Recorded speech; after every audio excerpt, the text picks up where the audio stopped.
जय मालकां दी, जय मालकां दी, जय मालकां दी। होर सुनाओ, सारे ठीक हो तुसीं? बहुत अच्छी गल है। अज बहुत खुशी दे पल है, बहुत आनंद दीयां घड़ियां है, क्योंकि अज तुसीं सारे इत्थे मौजूद हो, क्योंकि अपने मालिक दे दरबार च असीं बैठे हैं। और जिद्दां सुल्तान बाहू ने कहा है कि आशकां वास्ते तां मुरशद दीयां गलियां ही जन्नत हुंदी है। फिर तुसीं गलियां च नहीं, तुसीं तां मुरशद दे घर च बैठे हो। समझदे हो कि नहीं? किड्डी वड्डी गल है। इसलिए तां वो आंदा भी है ना कि बुल्ले शाह ने भी कहा है कि दम दम सजना दा ना निकले हो असल इबादत हुंदी है। मुख तकना यार प्यारे दा आशिक दी तिलावत हुंदी है। इसलिए उन्होंने क्या बुल्ला काजिया नूं जवाब दिता कि ए मुल्ला, सानू तेरी जन्नत दी कोई जरूरत नहीं है। ये अपनी जन्नत नूं तू अपने कोल रख, क्योंकि साडे वर्गे आशकां दे लई तां मुरशद दियां गलियां विच जन्नत हुंदी है। यानी सुल्तान बाहू ने अपने ढंग नाल किया, बुल्ले शाह ने अपने ढंग नाल किया, पर इशारा इक्को ही है कि जिहड़े सतगुर दे नाल प्रेम करन वाले है, उन्हां नूं जो आनंद, जो शांति, जो सुकून मुरशद दे सतगुर दे चरनां चों मिल जाता है, वो सुकून, वो आनंद उन्हां नूं स्वर्गां च भी नहीं मिलता, जन्नत भी नहीं मिलता। इसलिए अजे बड़े खुशी दे पल है, खुशी दी घड़ियां है, क्योंकि 2 अक्तूबर नूं तुसीं जानदे हो कि बहुत बड़ा दिन है। बड़े मालकां दा और बीबी हजूर दा महान पवित्र प्रगट दिवस, और उसके नाल नाल 171 फुट उच्चे निशान साहब की चढ़ाई भी उस दिन होनी है। सो बड़े खुशियां दे ये पल चल रहे हैं। प्रभात फेरी का सवेरे सवेरे आनंद लैंदे हो, और शाम नूं भी तुसीं उस मालिक की उस्तत करते हो, ਉਹਦੇ इश्क ਵਿੱਚ नच के गा के ਉਹਦੀ उस्तत करके ਉਹਦੀਆਂ ਰਹਿਮਤਾਂ ਨੂੰ ਪ੍ਰਾਪਤ करके वो आनंद लै रहे हो। और अज तो इस आनंद की होर भी एक शुरुआत करन जा रहे हैं असीं, क्योंकि जिस तरह तुसीं जानते ही हो कि हर साल ये रखीदा है कि जदों सालाना 11वीं हुंदी है तो 3 शाम हजूर गौस के नाम, और जदों मालकां दा और बीबी हजूर का दिन हुंदा तो फिर हुंदा है कि 3 शाम हजूर शहनशाह और बीबी हजूर के नाम। सो अज असीं बड़े मालकां दे जीवन दे बारे या बीबी हजूर दे जीवन दे बारे थोड़ा समझना है। सो तैयार हो फिर वो आनंद लैण नूं? क्योंकि हमेशा ऐसी दसीदा है कि गुरुआं रहबरां दी जिंदगी ऐसी 2 तरीके नाल समझ सकते हैं। समझ हो कि नहीं? वो किहड़े 2 तरीके है, वो असीं हुणे सत्संग के दौरान दसांगे, पर इशारा तुहानूं तां करता तां कि तुसीं पूरी तवज्जो, पूरा ध्यान इधर दे दिओ। सो तैयार हो फिर? ढिले जे हो तुसीं? फिक्र ना करो, टाइम थोड़ा लेना है असीं, क्योंकि सानूं पता सवेर नूं प्रभात फेरी भी है, और तुहाडा तां सानूं पता नहीं, पर साडे बहुत करन वाले काम हुंदे बहुत। क्योंकि कहते ना कि जो सारी दुनिया सुत्ती है तो फकीर तो उदों भी जाके संसार के भले ही दुआ करते हैं। इसलिए तो कहा जाता है कि कौन कहता है फकरां नूं फिक्र है नहीं, फिक्र फकरां नूं सारे जग दा है। जदों दुनिया ते तत्ती हवा चलदी, सेक फकर दे दिल नूं लगदा है। फकर सारे जमाने दी खैर मंगदे, जिथे चिराग अल्लाहू दा जगदा है। ना समझी रब तो जुदा फकर, फकर रूप हुंदे उस रब दा है। सो फकीरां दा, गुरुआं रहबरां दा काम ही यह हुंदा है कि जाग के अपने यार दी बंदगी करनी, तो सारे जग दे भले दी दुआ करनी, अरदास करनी। तां ही तां कहंदे ना, जे गुरु रहबर संत महापुरुष दुनिया दे उत्ते ना आंदे, जे संत ना आंदे जगत अंदर ते, तां दुनिया ते पता नहीं कदों दा ਉਹ ਹਨੇਰੀ ਚੁਲ ਜਾਣੀ ਸੀ ਕਿ ਨਾਮੋ ਨਿਸ਼ਾਨ ਹੀ ਨਹੀਂ ਬਚਣਾ ਸੀ। ਇਹ ਤਾਂ ਗੁਰੂ ਰਹਿਬਰ ਪੀਰ ਫਕੀਰ ਦੁਨੀਆ ਤੇ ਆਏ, ਜਿਹੜੇ ਬੰਦਗੀ ਕਰ ਗਏ ਔਰ ਜਿੱਥੇ ਜਿੱਥੇ ਪੈਰ ਧਰ ਗਏ ਤਾਂ ਕਹਿੰਦੇ ਨੇ ਸੋ ਧਰਤ ਪਈ ਹਰਿਆਵਲੀ ਜਿੱਥੇ ਮੇਰਾ ਸਤਿਗੁਰ ਬੈਠਾ ਹੈ। ਇਹ ਹਰਿਆਲੀ ਹੈ ਜੋ ਉਹਨਾਂ ਕਰਕੇ ਹੀ ਹੈ। ਇਸ ਲਈ ਆਓ ਅਸੀਂ ਵੀ ਆਪਣੀ ਸੁਰਤੀ ਨੂੰ, ਆਪਣੇ ਧਿਆਨ ਨੂੰ ਇਸ ਸਤਸੰਗ ਦੇ ਨਾਲ ਜੋੜੀਏ। ਔਰ ਹਮੇਸ਼ਾ ਅਸੀਂ ਦੱਸੀਦਾ ਹੈ ਕਿ ਜਦੋਂ ਸਤਸੰਗ 'ਚ ਅਸੀਂ ਬਹਿੰਦੇ ਹਾਂ ਤਾਂ ਫਿਰ ਇਸ ਤਰ੍ਹਾਂ ਬੈਠਿਆ ਕਰੋ ਕਿ ਅਸੀਂ ਸਿਰਫ ਸੁਣਨਾ ਨਹੀਂ ਹੈ। ਕੀ ਕਹੀਦਾ ਅਸੀਂ ਯਾਦ ਆ ਕਿ ਨਹੀਂ ਤੁਹਾਨੂੰ? ਬੋਲ ਕੇ ਦੱਸੋ ਫਿਰ ਕੀ ਕਹੀਦਾ ਅਸੀਂ ਸਿਰਫ ਸੁਣਨਾ ਨਹੀਂ ਹੈ, ਅਸੀਂ ਸਮਝਣਾ ਵੀ ਹੈ, ਸਿੱਖਣਾ ਵੀ ਹੈ ਔਰ ਇਸ ਤੇ ਅਮਲ ਵੀ ਕਰਨਾ ਹੈ। ਇਸ ਲਈ ਜੇ ਇਨਸਾਨ ਸਿਰਫ ਸੁਣੇ ਕਿ ਮੈਂ ਸਿਰਫ ਸੁਣਨ ਵਾਸਤੇ ਆਇਆ ਹਾਂ ਤਾਂ ਸੁਣਨ ਦਾ ਉਹ ਪ੍ਰਭਾਵ ਨਹੀਂ ਪੈਂਦਾ ਜੋ ਸਮਝਣ ਦਾ ਪੈਂਦਾ ਹੈ। ਔਰ ਸਿਰਫ ਸਮਝ ਲਿਆ ਪਰ ਅਮਲ ਨਾ ਕੀਤਾ ਤਾਂ ਫਿਰ ਉਹ ਜੀਵਨ ਤੇ ਪ੍ਰਭਾਵ ਨਹੀਂ ਪੈਂਦਾ ਜੋ ਸਮਝ ਕੇ ਅਮਲ ਕਰਨ ਨਾ ਪੈਂਦਾ ਹੈ। ਇਸ ਲਈ ਸੁਣਨਾ ਵੀ ਹੈ, ਸਮਝਣਾ ਵੀ ਹੈ ਔਰ ਇਸ ਤੇ ਅਮਲ ਵੀ ਕਰਨ ਦੀ ਕੋਸ਼ਿਸ਼ ਕਰਨੀ ਹੈ। ਸੋ ਤਿਆਰ ਹੋ ਫਿਰ? ਹੱਸ ਕੇ ਦਿਖਾਓ, ਥੋੜਾ ਸਮਾਈਲ ਕਰੋ, ਫਿਰ ਖੁੱਲ ਕੇ ਸਮਾਈਲ ਕਰਿਆ ਕਰੋ, ਕਿਉਂਕਿ ਹਮੇਸ਼ਾ ਦੱਸੀਦਾ ਮਾਲਕ ਦਾ ਘਰ ਹੀ ਹੈ ਜਿੱਥੇ ਮੁਸਕਰਾਉਣ ਨੂੰ ਕਿਹਾ ਜਾਂਦਾ। ਨਹੀਂ ਤਾਂ ਤੁਸੀਂ ਹੋਰ ਕਿਤੇ ਚਲ ਜਾਓ, ਚੁੱਪ ਕਰਕੇ ਬੈਠੋ।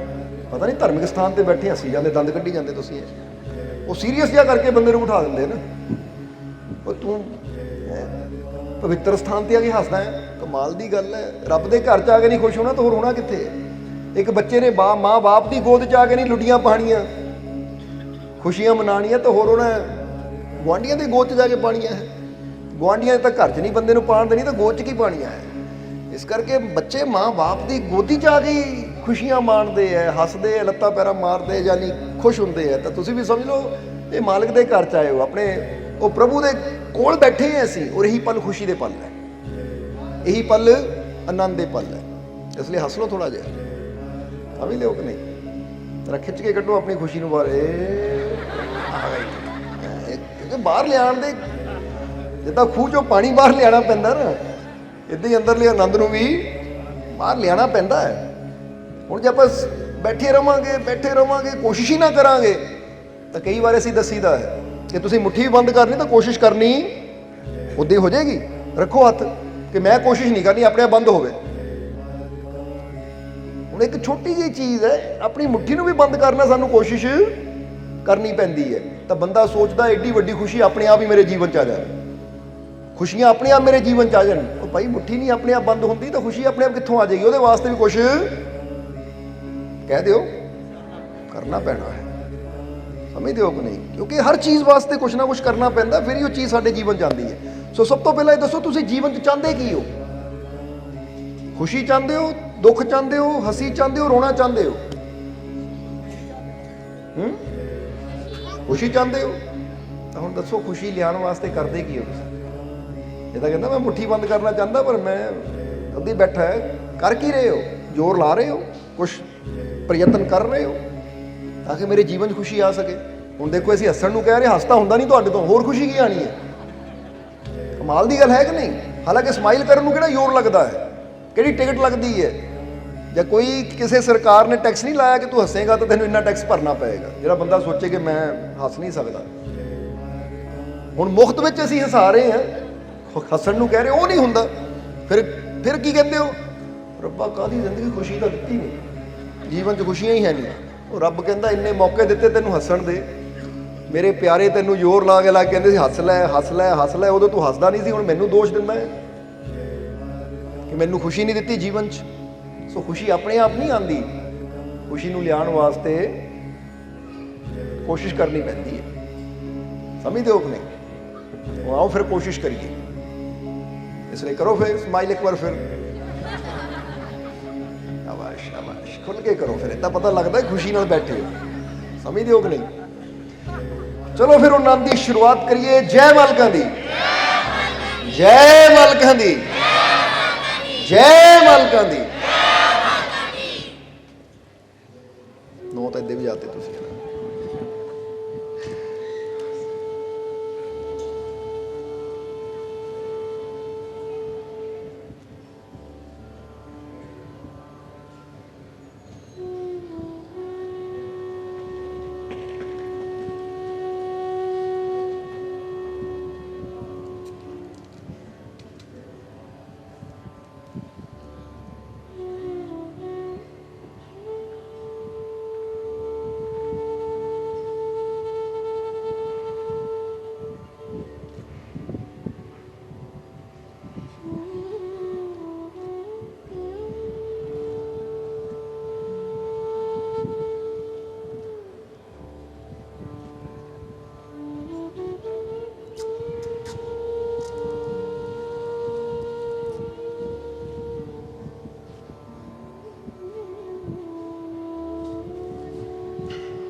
ਸ਼ੁਰੂ ਕਰਦੇ ਹਾਂ ਉਸ ਦੋ ਜਹਾਨ ਦੇ ਪਾਲਣਹਾਰ ਦਾ ਨਾਮ ਲੈ ਕੇ, ਜੋ ਸਭ ਤੇ ਬਹੁਤ ਹੀ ਰਹਿਮਤਾਂ ਔਰ ਬਖਸ਼ਿਸ਼ਾਂ ਕਰਨੇ ਵਾਲਾ ਹੈ। ਅੱਜ ਅਸੀਂ ਸਾਰੇ ਸਤਸੰਗ ਦੇ ਵਿੱਚ ਇਕੱਠੇ ਹੋਏ ਹਾਂ ਤਾਂ ਸਮਝ ਲਓ ਅਸੀਂ ਜੋ 2 ਅਕਤੂਬਰ ਨੂੰ ਬੀਬੀ ਹਜ਼ੂਰ ਔਰ ਬੜੇ ਮਾਲਕਾਂ ਦਾ ਮਹਾਨ ਪਵਿੱਤਰ ਪ੍ਰਗਟ ਦਿਵਸ ਆ ਰਿਹਾ ਹੈ। ਅੱਜ ਮਾਲਕਾਂ ਦੇ ਔਰ ਬੀਬੀ ਹਜ਼ੂਰ ਦੀ ਯਾਦ ਵਿੱਚ ਬੈਠੇ, ਉਹਨਾਂ ਦੀ ਉਸਤਤ ਕਰਨ ਵਾਸਤੇ, ਉਹਨਾਂ ਦੀ ਸਿਫਤ ਕਰਨ ਵਾਸਤੇ ਬੈਠੇ ਆ, ਕਿਉਂਕਿ 3 ਸ਼ਾਮ ਹਜ਼ੂਰ शहनशाह और बीबी हजूर के नाम, ये 3 रातां, क्योंकि अज कितनी तरीक है 29, 30 और पहली, फिर 2 नूं तां दिन है ही। इन्हां 3 रातां च असीं बड़े मालकां दे और बीबी हजूर दे जीवन दे बारे समझना है और इत्थे दसना चाहांगे कि 2 तरीके हुंदे है किसी भी गुरु रहबर संत महापुरुष के जीवन नूं समझण दे। पहला तरीका यह हुंदा है कि इंसान ये समझण की कोशिश करता है कि वो खांदे की सी, वो पींदे की सी, वो सौंदे किन्ने बजे जी सी, वो जागदे किन्ने बजे सी, वो कपड़ा किहड़ा पांदे सी, उन्हां नूं रंग किहड़ा पसंद सी। एक ये तरीका हुंदा जानण दा जीवन दे बारे, समझदे हो कि नहीं। पर एक दूसरा तरीका हुंदा जानण दा, वो की है कि उन्होंने समझाया कि वो सानू समझाना की चाहते सी, साडे अंदर बदलाव किहड़ा लियाना चाहते सी, या सानू किस मंजिल ते लैके जाना चाहते सी, वो सानू बनाना की चाहते सी, साडे जीवन च भरना की चाहते सी। उन्होंने अपने वचनों के जरिए सानू की समझाया, क्योंकि ये 2 चीज़ां हुंदियां है। एक हुंदी है संतां महापुरुषां दी करनी, उन्हां दी वाणी, कि वो सानू किस मंजिल ते लैके जाना चाहते सी, वो सानू किस तरह की शिक्षा देनी चाहते सी।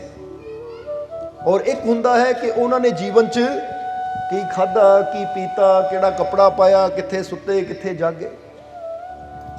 हुण अगर ये जिंदगी दे 2 आयाम देखिए, यानी दोनों तरफों जिंदगी देखिए, तो एक पासे अगर असीं ये जान लैंदे हां कि उन्होंने की खाधा, की पीता, किहड़े रंग का कपड़ा पाया, तो ये सिर्फ साड़ी जानकारी वधदी है, समझते हो कि नहीं, साड़ी जानकारी वधदी है।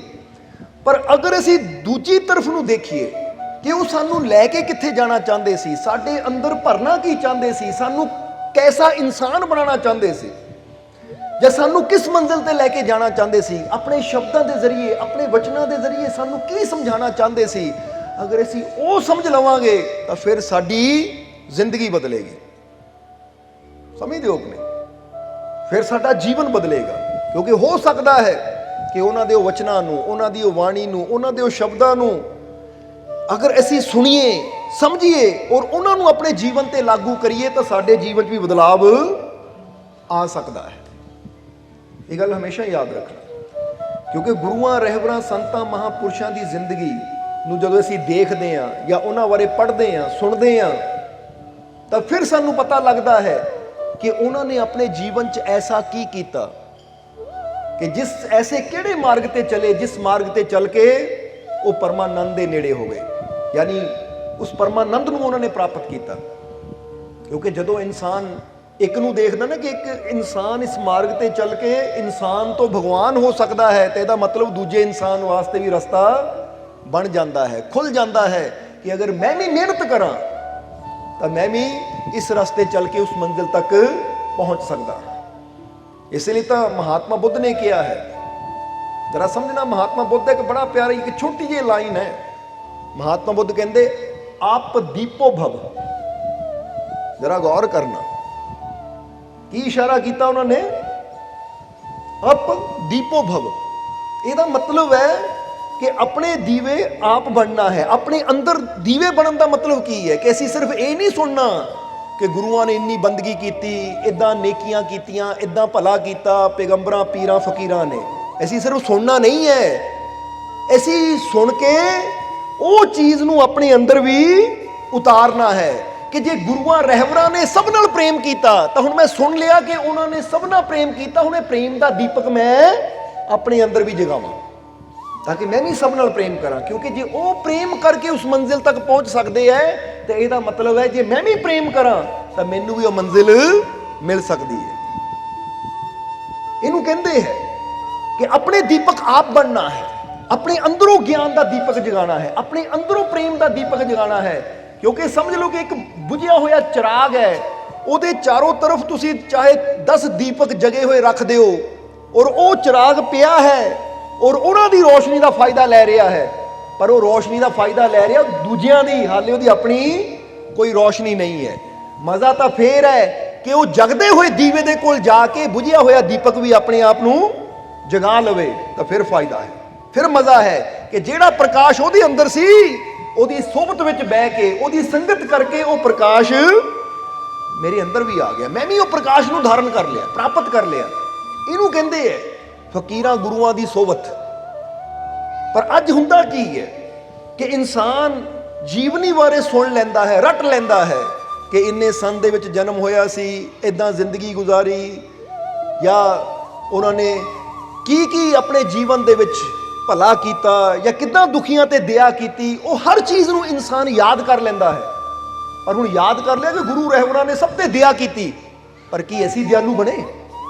मज़ा तो फिर है कि उन्हां दी दया दी गल सुन के मेरे अंदर भी ये भावना आवे कि अज तो मैं भी दयावान बनना है, अज तो मैं भी दया करनी है। हुण पढ़ लैंदे आ, जरा देखो, जे तुसी किसी भी गुरु रहबर पीर फकीर दे जीवन दी तुसी कहानी या उन्हां दे जीवनी नूं पढ़ो, समझो, तो ਉਹਦੇ ਵਿੱਚ आएगा की। ਹੁਣ जीसस क्राइस्ट ਦੇ ਬਾਰੇ अगर ਅਸੀਂ ਉਹਨਾਂ ਦੀ ਜੀਵਨੀ ਨੂੰ ਦੇਖੀਏ ਤਾਂ ਜਿਸਲੇ ਉਹਨਾਂ ਦੇ ਹੱਥਾਂ ਪੈਰਾਂ 'ਚ ਕਿਲ ਠੋਕੇ ਗਏ ਸੀ ਤਾਂ ਉਹਨਾਂ ਨੇ ਕੀ ਕਿਹਾ ਸੀ? हे ईश्वर, हे परमात्मा, ਇਹਨਾਂ ਨੂੰ ਮਾਫ ਕਰ ਦੇ ਕਿਉਂਕਿ ਅਣਜਾਣ ਹੈ, ਇਹਨਾਂ ਨੂੰ ਨਹੀਂ ਪਤਾ ਇਹ ਕੀ ਕਰਦੇ ਹੈ, ਇਸ ਲਈ ਮੈਂ ਇਹਨਾਂ ਨੂੰ ਪ੍ਰੇਮ ਕਰਦਾ ਹਾਂ। ਉਹ ਦੁਸ਼ਮਣਾਂ ਨੂੰ ਵੀ ਪ੍ਰੇਮ ਕਰ ਰਹੇ ਹੈ, ਜਿਹੜੇ ਕਿਲ ਠੋਕਣ ਵਾਲੇ ਆ ਉਹਨਾਂ ਨਾਲ ਵੀ ਪ੍ਰੇਮ ਕਰ ਰਹੇ ਹੈ। ਤਾਂ ਜੇ ਆਪਾਂ ਥੋੜਾ ਜਿਹਾ ਦੇਖੀਏ ਕਿ ਅੱਜ ਅਸੀਂ ਜੀਸਸ ਨੂੰ ਮੰਨਦੇ ਤਾਂ ਹਾਂ, ਪਰ ਕੀ ਅਸੀਂ ਸਭ ਨਾਲ ਪ੍ਰੇਮ ਕਰਦੇ ਹਾਂ ਜਾਂ ਅਸੀਂ ਦੂਜਿਆਂ ਦੇ ਪ੍ਰਤੀ ਨਫ਼ਰਤ ਦਿਲ 'ਚ ਲੈ ਕੇ ਬੈਠੇ ਹਾਂ? ਸਮਝਦੇ ਹੋ ਕਿ ਨਹੀਂ? ਜਾਂ ਹੋਰ ਵੀ ਕਿਸੇ ਮਹਾਪੁਰਸ਼ ਦੀ ਅਸੀਂ ਗੱਲ ਕਰੀਏ ਤਾਂ ਤੁਸੀਂ ਦੇਖੋਗੇ ਕਿ ਇਨਸਾਨ ਨੂੰ ਪਤਾ ਤਾਂ ਸਭ ਕੁਝ ਹੁੰਦਾ ਹੈ ਜੀਵਨੀ ਬਾਰੇ, ਪਰ ਫਾਇਦਾ ਕੀ ਜੇ ਆਪਣੇ ਅੰਦਰ ਹੀ ਉਹ ਦੀਪਕ ਜਗਾਉਣ ਦੀ ਕੋਸ਼ਿਸ਼ ਨਾ ਕੀਤੀ। ਇਸ ਲਈ ਮਹਾਤਮਾ ਬੁੱਧ ਸਾਫ਼ ਕਹਿੰਦੇ ਸੀ कि जे मेरे को आके मेरे प्रकाश तो ही फायदा लेंदे रहे, तुसी ये प्रकाश अपने अंदर पैदा ना कीता, तो फिर तुसी उस मंजिल ते नहीं पहुंचोगे जिथे मैं तुहानू लैके जाना चाहता। हुण फर्ज करो तुसी इहनूं उदाहरण दे के समझाउण लगे, तुसी साडे बारे कहो कि मालिक सब नाल बड़ा प्यार करदे आ, मालिक किसी नाल नफरत नहीं करदे, मालिक बड़े दयालु, तुसी कह सकदे हो। पर हुण ठीक है, प्रेम ऐसी करदे हो, उहदा फायदा सानू है, दया ऐसी करदे हो, उहदा लाभ सानू है। समझते हो कि नहीं? तुहानू की लाभ है? तुहानू तो चाहिए है कि जे मालिक दया करते हैं, प्रेम करते हैं, तो मालिकां दे कोल ऐसी रहंदे आ, बहिंदे आ, तो वो प्रेम अपने अंदर ही पैदा करिए ताकि साडी आत्मा जिहड़ी है ना वो उस मंजिल ते पहुंचे जिथे साडे मालिक सानू देखना चाहते हैं। मालिक तो प्रेम करते हैं पर असीं नफरत करी जाइए, मालिक तो दया करते हैं पर असीं कठोर बने रहिए, तो फिर ਇਹਦਾ मतलब है असीं गुरुआं रहबरां पीरां फकीरां दे कोल रह के भी उन्हां तो वो हासिल नहीं कर पाए। जिद्दां दस्सिया ना कि एक बुझिया होया दीपक जगदे हुए दीपक दे कोल रह के भी ना जगिया, तो ਇਹਦਾ मतलब की है कि वो जगदे हुए दीपक दी कोई ਉਹਦਾ कोई कसूर नहीं है, दोष नहीं है। फिर दोष तो ਇਹਦਾ ही है कि भाई तू ही जगन की कोशिश नहीं की, तू ही वो प्रकाश नूं अपने अंदर लियाण की कोशिश नहीं की। इसलिए ये दो तरीके हुंदे आ गुरुआं रहबरां दे जीवन नूं समझण दे। एक वो तरीका जिस तरह दस्सिया कि असीं सिर्फ ये जानकारियां इकट्ठियां करते रहंदे आ कि उन्होंने की खाधा, की पीता, उन्होंने की पसंद सी, की ना पसंद सी। तो दूसरा असीं उन्हां दे वचनां नूं समझदे आ, उन्हां दे जीवन दीयां कुछ घटनावां नूं असीं समझदे आ, जिन्हां नूं समझ के सानूं पता लगदा है कि असीं अपने जीवन च की बदलाव लियाना है। इसलिए अज मालिकां दे कुछ शब्दां दी असीं, क्योंकि तुसीं सारे जानदे हो कि जदों सन 1999 नूं 5 मार्च वाले दिन 1989 5 मार्च नूं जदों मालिकां ने सानूं गद्दी ते बिठाया, तो उस वेले मालिकां ने एक वसीयतनामा दिता सी जिहदे च 11 नियम दस्से सी और सानूं मालिकां ने कहा सी कि ये 11 नियम दे अंदर चलना है, यानी इन्हां 11 नियमां दा अपने जीवन च बड़ी सख्ती नाल पालन करना है। क्योंकि मालका ने नाले भी गल कही सी कि फकीर वसीयत में कोई धन दौलत जमीन जायदाद दे के नहीं जाते, वो नियम दे के जाते हैं, असूल दे के जाते हैं, जो रब दे घर दे असूल है, रब दे घर दे नियम है। और जिहड़ा उन्हां असूलों नूं उन्हां नियमां नूं समझ लैंदा है, फिर सारे खजाने अपने आप ही दुनिया दे, जिद्दां कहा है ना बाबा फरीद ने अपनी वाणी दे विच दस्सिया है कि आप सवारे मैं मिले, मैं मिलिया सुख होए, फरीदा जे तू मेरा हो लवे तो सब जग तेरा होए। कि अपने आप नूं सवार के तू रब दा हो जा, फिर रब दे सारे खजाने अपने आप ही तेरे हो जाणगे। क्योंकि जिहड़ा ओहदा हो जाता है फिर हर शै ओहदी ही तां बनाई हुई है। जिद्दां दसीदा ना कि जिहड़ा दाते दा हो गया फिर दातां तां अपने आप ही उहनूं मिल जांदियां है। पर इंसान दी सब तो बड़ी कमी की है कि इंसान दाता मगर दौड़दा है और दाते नूं भुल जाता है, दाते दा शुक्र करना भुल जाता है, दाते दा जिक्र करना भुल जाता है, उन्होंने याद करना भुल जाता है। और यही इंसान दे समझ लो जीवन च फिर दुखों की शुरुआत नूं लैके आंदा है, जदों असीं अपने रब नूं भुल जाते हैं। इसलिए अगर अपने रब नूं याद रखिए तो खुशियां तो अपने आप ही साडे जीवन च आंदियां है।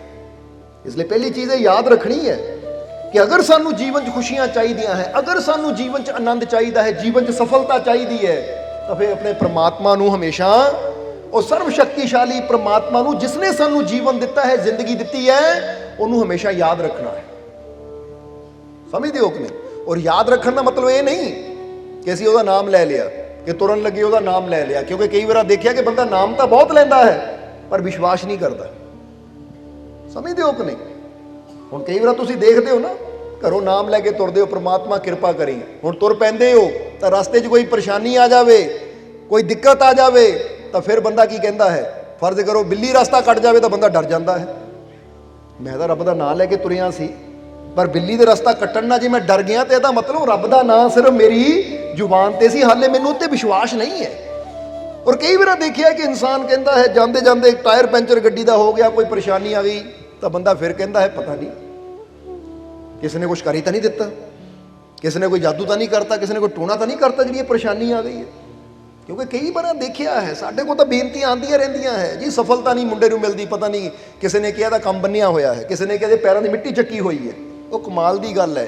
इदां दीयां गल्लां उही कर सकते जिन्हां नूं अपने रब ते भरोसा ना होवे, अपने मालिक ते भरोसा ना जिन्हां नूं होवे ना, उही इदां दे भरमां च पैंदे है। जिन्हां नूं अपने रब ते यकीन हुंदा है वो फिर इदां दे भरमां च नहीं पैंदे। वो कहंदे मिट्टी की समझदे हो कि नहीं, कोई मेरी जुत्ती चक के ले जावे, यानी छोटी जी मिट्टी की गल की है, वो कोई जो मर्जी ले जावे, वो मेरा कुछ नहीं बिगाड़ सकता, क्योंकि मेरा विश्वास अपने मालिक ते बहुत बड़ा है। और जिहदे अंदर विश्वास बड़ा है फिर वो इदां दी चीज़ों तो डरदा नहीं है। इसलिए अपनी सोच नूं बदलना है। क्योंकि इत्थे एक सवाल करिए, तुहाडे नाल जवाब देना सोच समझ के कि तुसीं कि अपना फ्यूचर, अपना आने वाला कल बदलना चाहते हो। जिद्दां फर्ज करो बंदा कहता अज मैं बड़ा दुखी हाँ, अज मैं बड़ा परेशान है, अज मेरे जीवन च बड़ियां तंगियां है, बड़ियां परेशानियां है, अज मेरे जीवन च बड़ी गरीबी है, अज मेरे जीवन च बड़ी परेशानी है, तो की मैं चाहता मेरा आने वाला कल बदले, मैं चाहता मेरा भविष्य बदले? कि चाहते हो तुसीं? तो फिर एक गल हमेशा याद रखो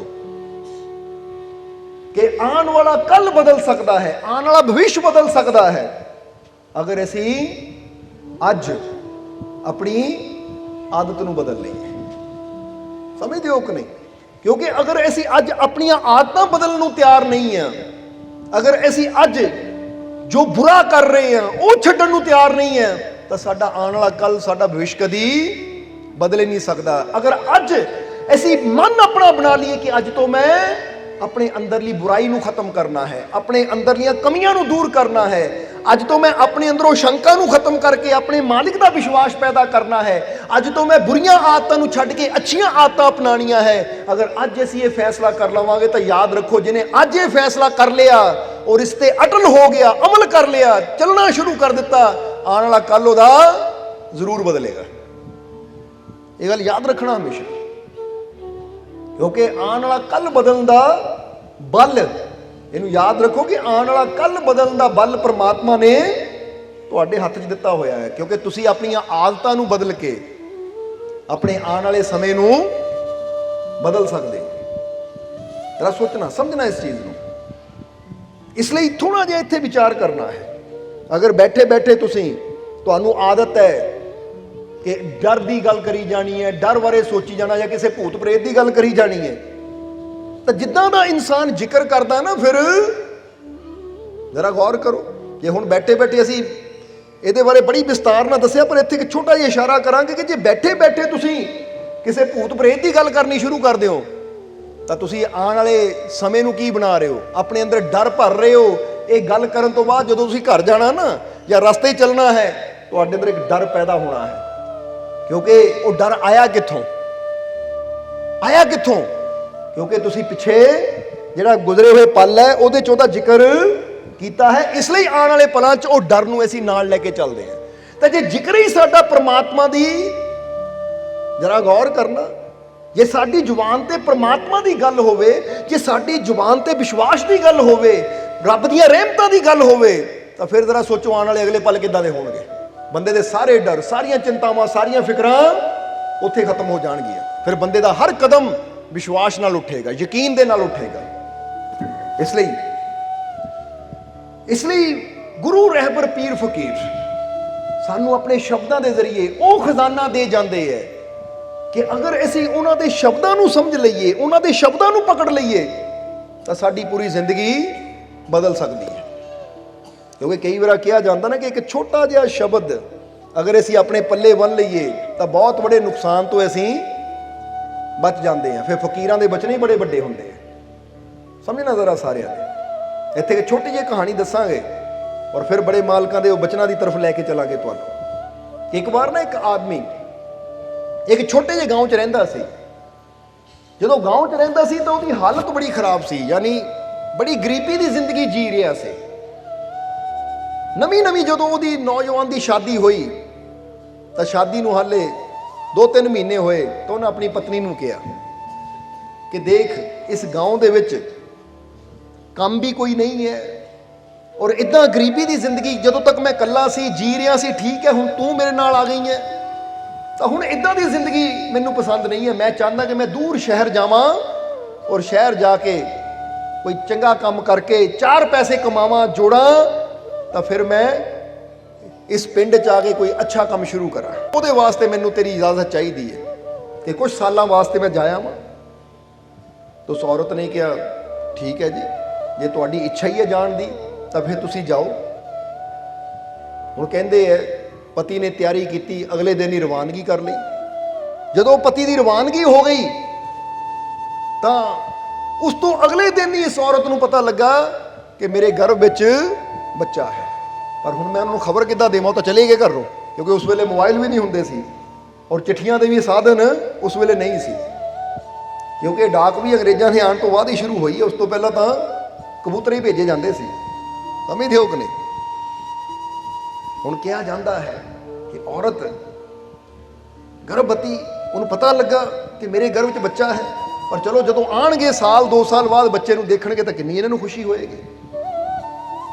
ਇੱਧਰ ਇਹ ਨੌਜਵਾਨ ਲੰਬੀ ਯਾਤਰਾ ਕਰਦਾ ਸ਼ਹਿਰ ਪਹੁੰਚ ਗਿਆ।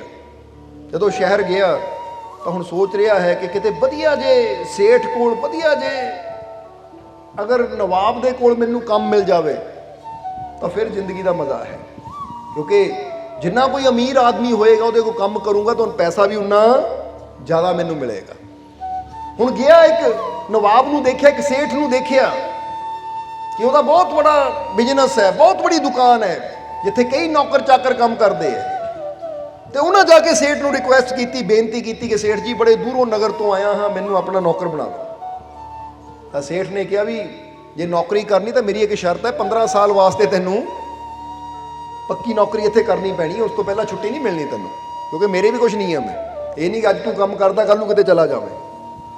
ਔਰ ਫਿਰ ਦੱਸਾਂਗੇ, ਇਹ ਕਹਾਣੀ ਸਾਨੂੰ ਸਮਝਾਉਣ ਵਾਸਤੇ ਬਣਾਈ ਗਈ ਹੈ, ਗਿਆਨ ਦੇਣ ਵਾਸਤੇ ਬਣਾਈ ਗਈ ਹੈ ਕਿ ਉਸ ਵੇਲੇ ਉਹਨੂੰ ਜ਼ਰੂਰਤ ਸੀ। ਤਾਂ ਸੇਠ ਨੇ ਕਿਹਾ ਜੇ ਤੂੰ 15 ਸਾਲ ਨੌਕਰੀ ਕਰੂੰਗਾ ਤਾਂ ਮੈਂ ਤੈਨੂੰ ਹਰ ਮਹੀਨੇ 10 ਸੋਨੇ ਦੀਆਂ ਮੋਹਰਾਂ ਦਊਂਗਾ।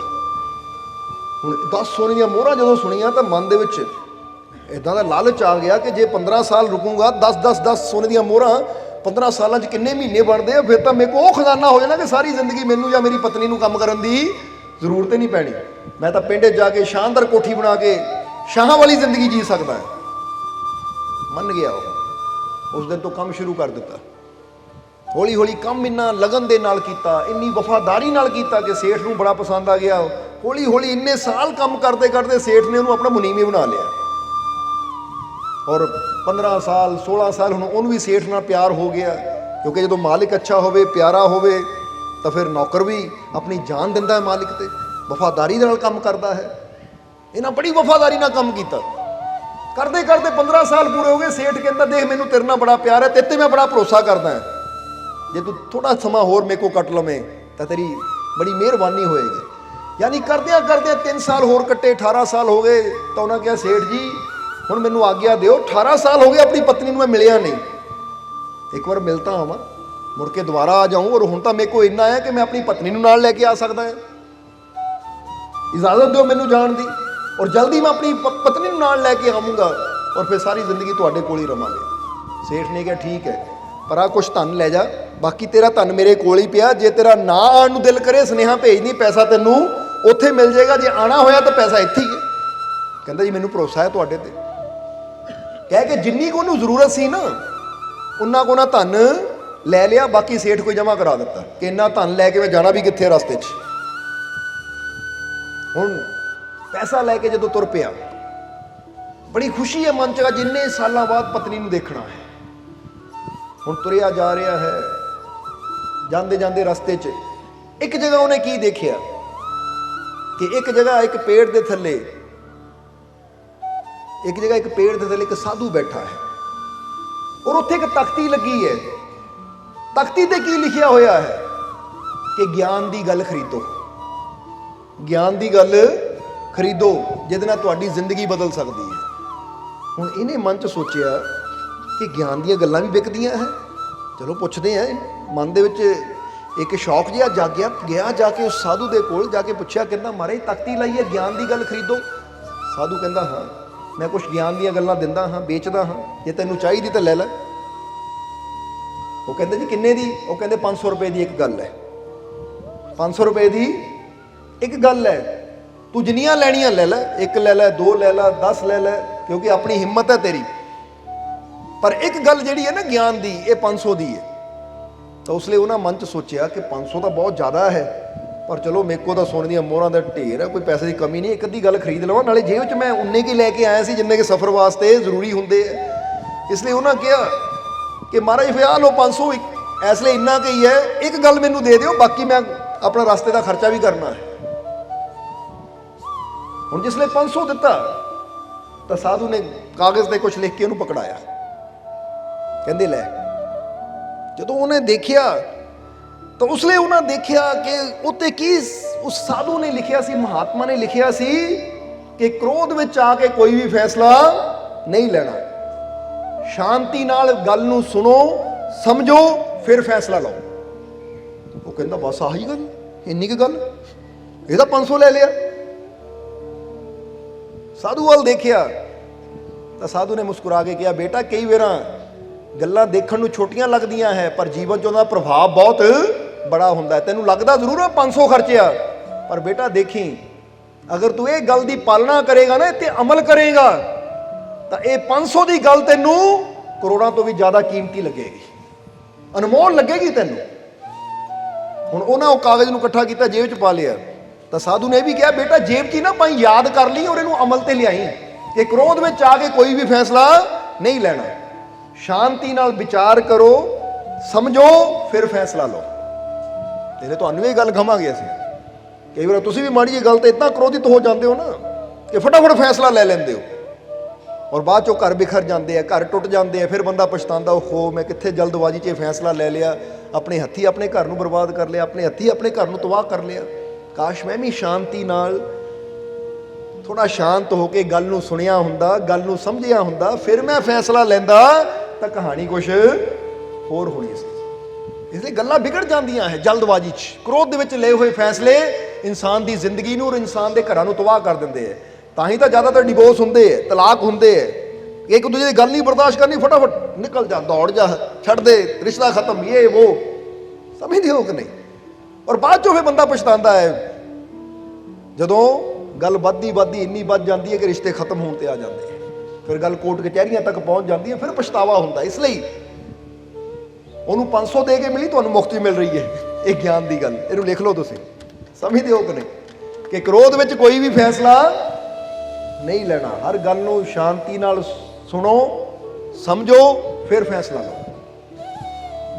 ਹੁਣ ਉਸ ਮਹਾਤਮਾ ਨੇ ਕਿਹਾ ਇਹਨੂੰ ਦਿਲ 'ਚ ਬਿਠਾ ਲਈ, ਦਿਲੋਂ ਦਿਮਾਗ 'ਚ, ਔਰ ਇਹ ਗੱਲ ਤੇ ਅਮਲ ਵੀ ਕਰਨਾ ਹੈ। ਉਹਨਾਂ ਕਿਹਾ ਜੀ ਠੀਕ ਹੈ, ਪਰ ਮਨ 'ਚ ਸੋਚਦਾ ਜਾਵੇ, ਕਹਿੰਦਾ 500 ਦਾ ਘਾਟਾ ਖਾ ਲਿਆ ਮੈਂ, ਇੱਕ ਗੱਲ ਛੋਟੀ ਜੀ 500 ਦੀ ਮੈਨੂੰ ਦੇ ਦਿੱਤੀ। ਮੈਂ ਤਾਂ ਕਿਹਾ ਪਤਾ ਨਹੀਂ ਕਿਹੜਾ ਚਮਤਕਾਰੀ ਸ਼ਬਦ ਹੋਏਗਾ ਕਿ ਜਿੱਦਾਂ ਕਹਿੰਦੇ ਨਾ ਆਵਰਾ ਕਾ ਡਾਵਰਾ, ਇਦਾਂ ਕਿਹਾ ਤਾਂ ਲੈ ਵੀ ਚਿਰਾਗ 'ਚੋਂ ਜਿੰਨ ਨਿਕਲਿਆ ਤਾਂ ਸਾਰੇ ਕੰਮ ਕਰ ਦਿੱਤੇ। ਬੰਦਾ ਤਾਂ ਇਦਾਂ ਹੀ ਚਾਹੁੰਦਾ ਨਾ ਕੋਈ ਕਿ ਆਲਾਦੀਨ ਦਾ ਚਿਰਾਗ, ਪਰ ਅਸੀਂ ਕਹਾਂਗੇ ਆਲਾਦੀਨ ਦਾ ਚਿਰਾਗ ਤੁਹਾਡੇ ਸਾਰਿਆਂ ਦੇ ਕੋਲ ਹੈ, ਪਰ ਤੁਹਾਨੂੰ ਉਹਦਾ ਇਸਤੇਮਾਲ ਕਰਨਾ ਨਹੀਂ ਆਉਂਦਾ। ਉਹਦੇ ਬਾਰੇ ਵੀ ਦੱਸਾਂਗੇ ਬਾਅਦ 'ਚੋਂ। ਪਰ ਇੱਥੇ ਹੁਣ ਗੱਲ ਆ ਜਾਈਏ ਕਿ ਉਹਨੇ ਤੁਰ ਪਿਆ, ਚਲਦਾ ਚਲਦਾ, ਯਾਤਰਾ ਕਰਦਾ ਕਰਦਾ, ਮੰਦਰ ਬੜਾ ਚਾਅ ਹੈ, ਬੜਾ ਸ਼ੌਕ ਹੈ ਕਿ ਮੈਂ ਜਾ ਕੇ ਆਪਣੀ ਪਤਨੀ ਨੂੰ ਇੰਨੇ ਸਾਲਾਂ ਬਾਅਦ ਮਿਲਣਾ ਹੈ। ਹੁਣ ਜਦੋਂ ਸਫ਼ਰ ਕਰਦਾ ਕਰਦਾ ਘਰ ਪਹੁੰਚਿਆ ਤਾਂ ਹੁਣ ਉਹ ਟਾਈਮ ਸੀ ਤੜਕੇ ਦਾ, ਆਪਾਂ ਕਹਿੰਦੇ 4 ਵਜੇ ਸੀ ਉਸ ਵੇਲੇ।